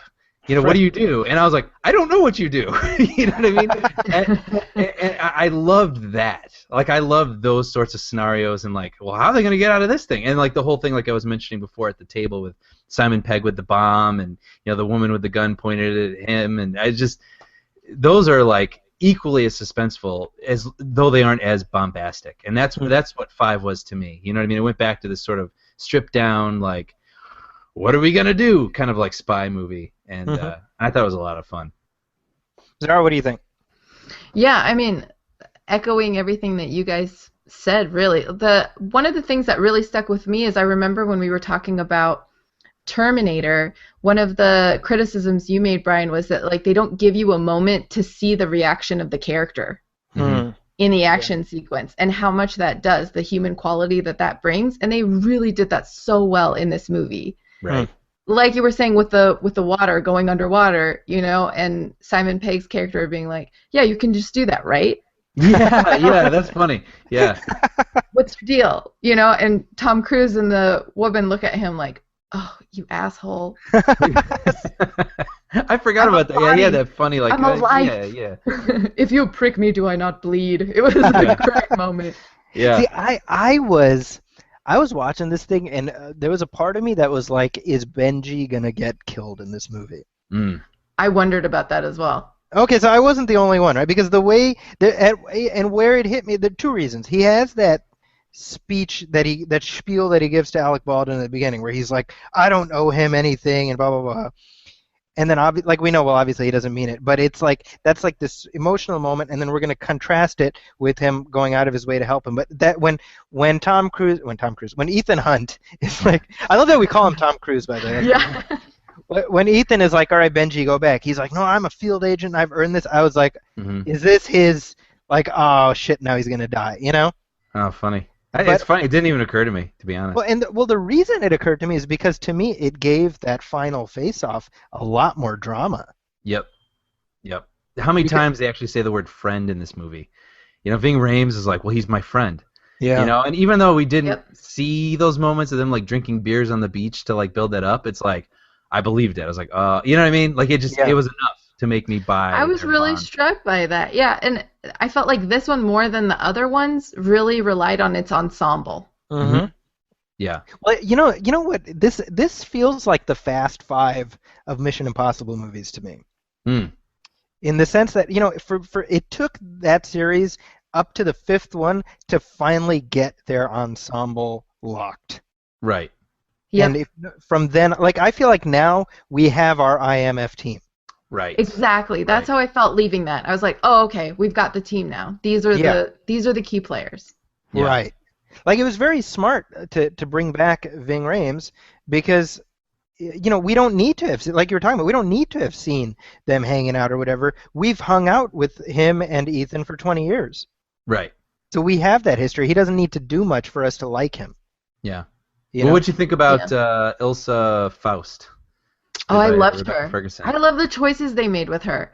I thought it was so clever because they could have taken the cheap shot, right? They could have been like, she's good, we like her, she's good, and she's bad, you know? Right. And then they kill her off and she was innocent the whole time. Look at what you've done, you know? Sure. I thought that it was really smart to take it all the way and then say, yeah, these are the circumstances, and we just hope we're making the right choice given these really messed up circumstances. And you know what's funny is sorry, I don't mean to interrupt you, but I agree with all of that, and I think what I liked in addition to all of that is that she wasn't a love interest for Ethan. Totally agree. I'm so glad they never kissed. Yeah, same. I didn't even think about that, actually. They didn't ever kiss. No, and even when there's that sort of moment, which I loved, when they were on top of the roof of the opera house, and then she, like, wraps her legs around him, and it's like a sexy moment. And it is for the both of them for that moment because it just is. And then when it's done, it's like over. You know what I mean? Like there was no this like teasing sexual chemistry sort of or what I'm trying to say. You know, pent up like, well, will they? Won't they? I'm so glad they didn't go down that road. Like she was good at her job. Married, right? Oh yeah. I mean, he is right. They never. I mean, I think they're still married. Him and Michelle Monaghan. He like watches her from like afar, right? So he's either her husband or her stalker. Yeah. Right. No, but I love that moment too. After they did the little thing where they came down from the opera house on the rope, and then they walk away, and then the thing that was holding their weight collapses behind them. That was I laughed really hard at that, actually. It's funny. I read a piece that referred to her. She's Rebecca Ferguson, by the way. She's great. Yeah. I read a piece referring to her as an age-appropriate female lead for Cruise, and I'm like, age-appropriate? Really? She's like 32 or something. She's 31. She's 22 years younger. So interesting. Well, you know what? That is really fascinating to me because watching it, I also kept thinking of North by Northwest. Oh, interesting. And I remember Cary Grant came up to that obstacle where he didn't want to be opposite Audrey Hepburn in a film because he felt like she wasn't an age-appropriate love interest. Right. Interesting. Yeah, I mean, I think in that sense, the smartest thing to do, at least with these mission movies, is he's married, his wife is off camera, and he's not going to have romances. Yeah. I totally want to jump into like everything you're saying is the reason why I didn't like MI3, but I'm just going to blog it. Well, I mean, but when you think about it, it's if nothing else, that was a necessary evil to put the romance question to bed. Sure. Possibly. Sure. His heart is with someone else, and he's not interested in that. And I mean, that's the thing is I didn't even think about it. I hadn't even really watched MI3 because I always have a hard time getting past that first hour. That's funny. But because it drags for me, I didn't even watch it, and I still appreciated it. Sure. Even like as a standalone, it worked for me. Yeah. To reiterate, like I just thought she was a great character, and like halfway through the movie, I was taken out of the movie by what a great character she was because it's like you just don't see great female characters like that, where it's like she has her goals and she's kind of mysterious to us, but it isn't for the sake of like cheap plot twists.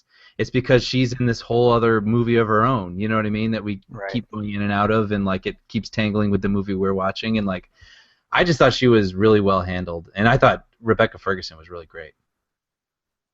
Yeah, and I mean, I think well, actually, while we're talking about the supporting cast, I think this is a good point to bring in an article which I saw, which I thought was kind of interesting, and this is at Entertainment Weekly. It's called All Hail Jeremy Renner, Setup Man. And basically, the argument being put forth by this article is that Jeremy Renner has become an archetype. Sure, yeah. Where I think he was being positioned as a leading man, but his job basically is to be that guy who's just next to the leading man. Yeah, he's totally middle manager. Yeah, and he's good at it. He's good in that role. Like, I mean, I like him as Brandt. Yep. Yeah. But Brandt is basically Hawkeye. Right. And Avengers 2 was kind enough to give him a subplot. Right. But I think even when we talked about Avengers 2, we were kind of like, what's Hawkeye doing with a family? Like that's Yeah. I just don't want to know he has a family, I'm such a Jeremy Renner fan. I really loved was it Born? Which one was it? Oh my God, Born Legacy. Born Legacy, yeah. That he was in. I really enjoy him as an actor and as an action star.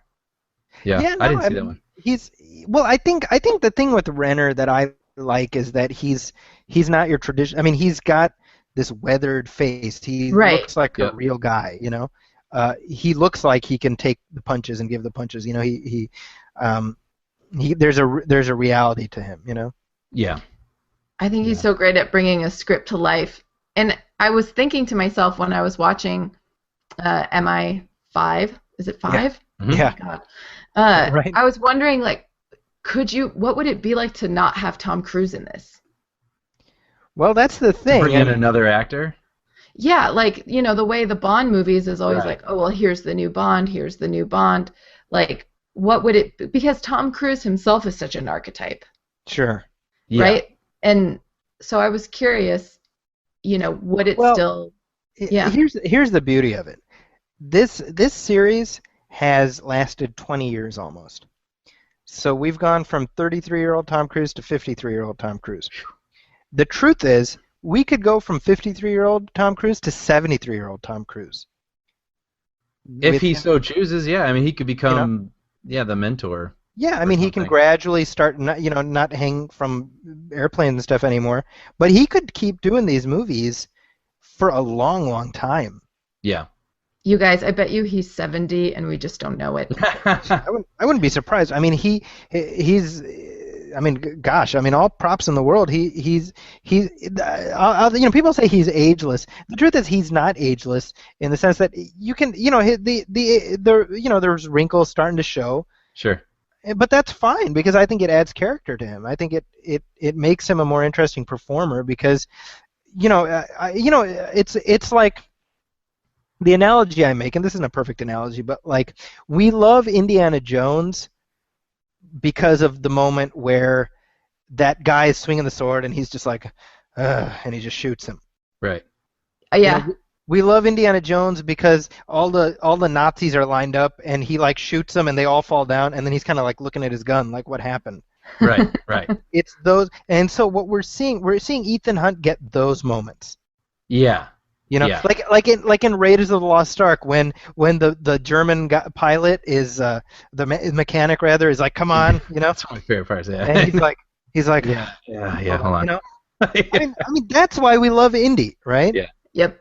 And I think it's very smart to get more of that as we see Ethan Hunt doing these daring, crazy stunts. I think that's why we want to see him keep making these movies. Yeah. You know what I want to see is in the next one. I really wanted them to do it in 5.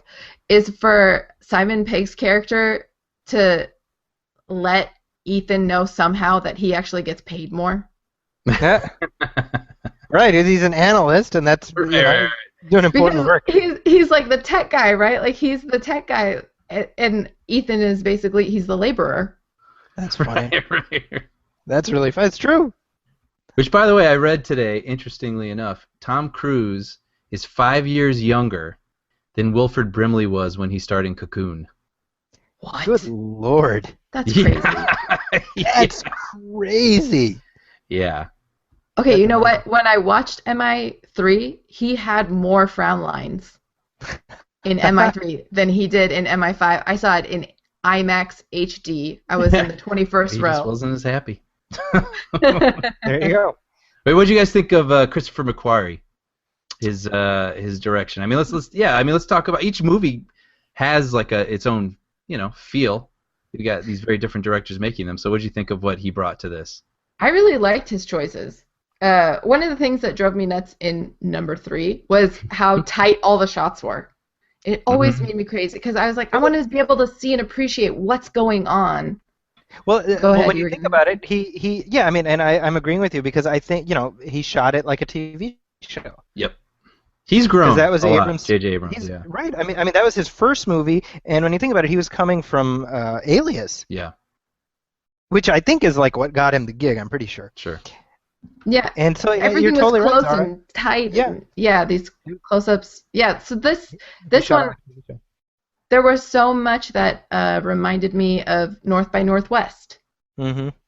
But not in a way that was like overdone. Like, oh, he's trying to do Hitchcock. Exactly. That was like, okay, yeah, I get it. It was just these, yeah. Yeah, no, they did a great job, I thought, of not cutting too quickly and, like, letting the action happen. Like, one of my favorite shots was when he was on the motorcycle on that freeway, and then he knocks the guy over, and the camera never cuts, and you see the motorcycle spin over and then blow up behind him. Yeah. And then he looks back and sees it, and then he looks and just keeps going.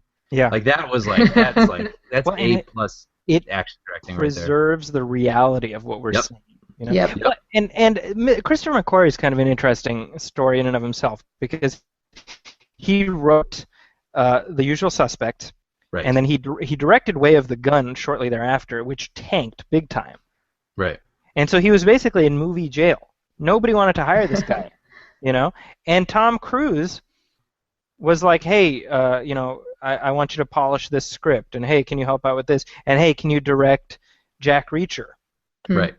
And hey, can you do Mission Impossible? And when you think, I mean, Tom Cruise basically sprinkled fairy dust on this guy. Yeah. Because he's never going to have trouble finding directing work after this. Right. Like it's never because this is, if you're a director, this is your reel. This movie. Right. Yeah. And I was thinking about that. I was like, I have to give it up for the fact that he was willing to take a chance on he took a chance on the talent. And it's so easy to screw up a plot like MI5's. Very true. It had so many twists and turns. It could have very easily become, what happened to the Terminator that we talked about. Right. Right. There's no time traveling in this one, thank goodness. Yeah. But there are so many acronyms and, spy names and who's actually in charge and how far do we go in this Russian doll, but it didn't become, See, it's funny because to me that's where the 1996 movie lost me. Mm-hmm. Is because I thought it was trying to be smarter than it was. Mm. And by the end, there's so many dangling, plots that you tie them all together, and you're like, At least that was my reaction. With this one, it came together, and it was just like when we end up with Solomon Lane in that glass box, I'm like, perfect. Yep. Perfect. Just fade to black. We're done. Yeah. Yeah. That's all. Well. I like that we just all agree. Thus concludes, yeah. Well, okay. Last question, and then we'll wrap things up. There tends to be a different director for every one of these movies, so we know the next one is happening. It might be happening very soon. Tom Cruise is on the Daily Show, and he said they want to film it next summer for release. Bring it, please. 2017. Who do you want to see direct a Mission Impossible? Judd Apatow. It'll be too long, and it'll have his kids in it. Yeah, but it'll be super sentimental. I don't know. I can't. The first person that comes to mind is Gareth Edwards, actually. Mm-hmm. And I didn't really love Godzilla, but I really love his style. Mm-hmm. Like, I feel like he would shoot the crap out of that movie. Sure. So I'd be willing to think about that if I was producing that movie. Mm-hmm. He's the one I'd be thinking about. What about you guys? I would love to see Darren Aronofsky do one. Oh, yeah. I'd be down for that, yeah. Sure. Tight shots, the eye. Dilated pupils, yeah. Yeah. Well, I mean, when Darren Aronofsky was supposed to direct The Wolverine a couple years ago, if you remember. Yep. And that would have been his most mainstream movie. So I definitely would be down to see him do something that's a little bit more, that's a little less Aronofsky-esque. Sure. What about you? Well, for me, two directors who have already worked with Tom Cruise. One is Doug Liman, who did Live, Die, Repeat / Edge of Tomorrow. I can see that. Sure. And Brian, you worked on Mr. and Mrs. Smith, which he also directed. Yep. So I mean, I think that Mr. and Mrs. Smith shows he can do a big spy action movie. Oh yeah. And Bourne Identity, of course, he did. Good. He does good action movies for sure. Yeah. And then Joe Carnahan, who was originally supposed to do the third one, and he hasn't actually directed a Tom Cruise movie, but Tom Cruise produced a movie he directed called Narc. Mm-hmm. I remember that. That's a really good movie. He also did the A-Team in 2010, which I really liked, and not too many people went to see, but I enjoyed it. I'd also love to see Catherine Bigelow do a Mission Impossible movie. Ooh, that would be really interesting, actually. I could see that, sure. Yeah, I mean, I think as far as action directors go, she's one of the best. Yeah. So I think it could easily be a really big mainstream hit for her as well. Yeah. So that's me. Yeah, good list. Well, we can absolutely expect to talk about another Mission Impossible very shortly because, as I said, this one has done very well, and I expect it's going to end up having pretty long legs as well. So we'll be talking about the sequel sooner rather than later. Mm-hmm. But with that being said, that brings us right up to the end of our time, and as we do each time we close, Zahra, where can people find you online? Check out my clip of my performance at the Muslim Funny Fest at the Comedy Strip. How'd that go, by the way? It was fantastic. It was super fun. And yeah, check it out. We also were on my Good Muslim, Bad Muslim Duo, our podcast that I did with Tanzila Ahmed Taz. And you guys were there's an article about you on BuzzFeed today I saw. I was just gonna say we were on BuzzFeed giving dating advice, very good dating advice, very solid BuzzFeed worthy dating advice. And our next episode will be out this week. So there you go. So that's a good Muslim, bad Muslim, and that's on iTunes everywhere. So make sure you add. If you subscribe to this show, you should also subscribe to that show. Agreed. Yeah, so there. And you're on social media, of course, also. At Zahra Noo, ZAHRANOO. And with that, Brian, you're on Twitter too, aren't you? I am at Everything Brian. Haven't been on there in a while. But I've been writing for the Bob's Burgers comic book, and issue 2 of volume 2 comes out tomorrow, which is Friday, August 5th. So you can pick that up. I wrote for issue 1, and now I'm also in issue 2, which comes out tomorrow. So feel free to pick that up. And I've said this before. It's very, very funny. If you're a fan of the show, you will love this comic because it's right in that vein. It doesn't feel, when I was growing up, there used to be like the comics based on TV shows, but it always felt weird and off. Like there was a Roadrunner comic, really, where the Roadrunner had sons and he would talk to them, and it was odd. Weird. I was like, have you seen the show? It's not. Right. And what I love about the Bob's Burgers book is that I can hear the characters' voices in my mind as I'm reading. So highly recommended. Do check it out. And I would say that even if Brian wasn't writing it, but of course I'm ecstatic that Brian is writing it because he's doing such a great job. So do check that out. I appreciate that. And you can also find the Movie Film Show at moviefilmpodcast.com. We also have a Facebook page, facebook.com/moviefilmpodcast. As for me, you can find me on my website, zakiscorner.com. That's ZAKIS Corner. And also at the Huffington Post, where my movie reviews appear regularly. Also, pretty exciting, my reviews will also be appearing in the Philadelphia Weekly.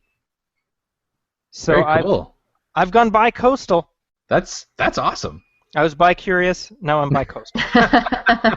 I've made the choice. So wait, how does that work? So when you do reviews, then they just syndicate it?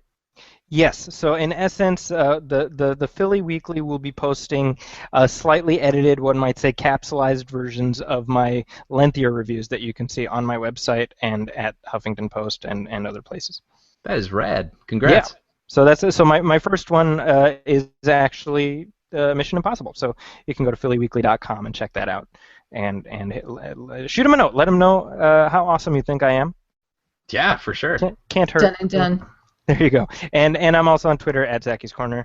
And that wraps up this conversation. But we will be back in 2 weeks. Before we went live, I had to twist Brian's arm. I was like, Brian, you got to go see Fantastic Four because we need to have a conversation about it. And he's kind of like, okay. Behind the curtain. So, a little bit of inside baseball. So he will watch it because it's now. Because I care about all of you. That's right. Yeah. So we'll be back in 2 weeks to talk about Fantastic Four, and Zahra will be back with us, I'm sure, in the very near future, because Zahra, it's always a joy to have you join us. Yeah, let's hope. Always a joy to join you. Well, there we go. And with that, that is the Movie Film Podcast. We will see you in 2 weeks. Thanks for listening. Welcome, friends, it's the Movie Film Podcast. Movie Film Podcast, enjoy the show. Zaki and Brian are talking about movies. Movie Film Podcast on the radio. Brian, do we have any Star Wars news? No. Let's skip this. Is there any? I don't even think there was. I gave you the freaking greatest segue of all time. You did, but I don't have anything. And you threw it in my face. All I remember was the Rogue One, that Felicity Jones, but it was like, she might be playing someone. It's like, I hate that news. It's nothing. Okay, so no Star Wars news. No. This is like the first time in a while. It's the first time in a while we haven't any Star Wars news. Yeah, nothing worth talking about. You know what I was thinking about? I'm surprised that. But are we on show now, or are we just talking? Well, yeah, I mean we're still doing the show, you know. Okay. I'm surprised. I'm trying to minimize how much editing you have to do, Brian.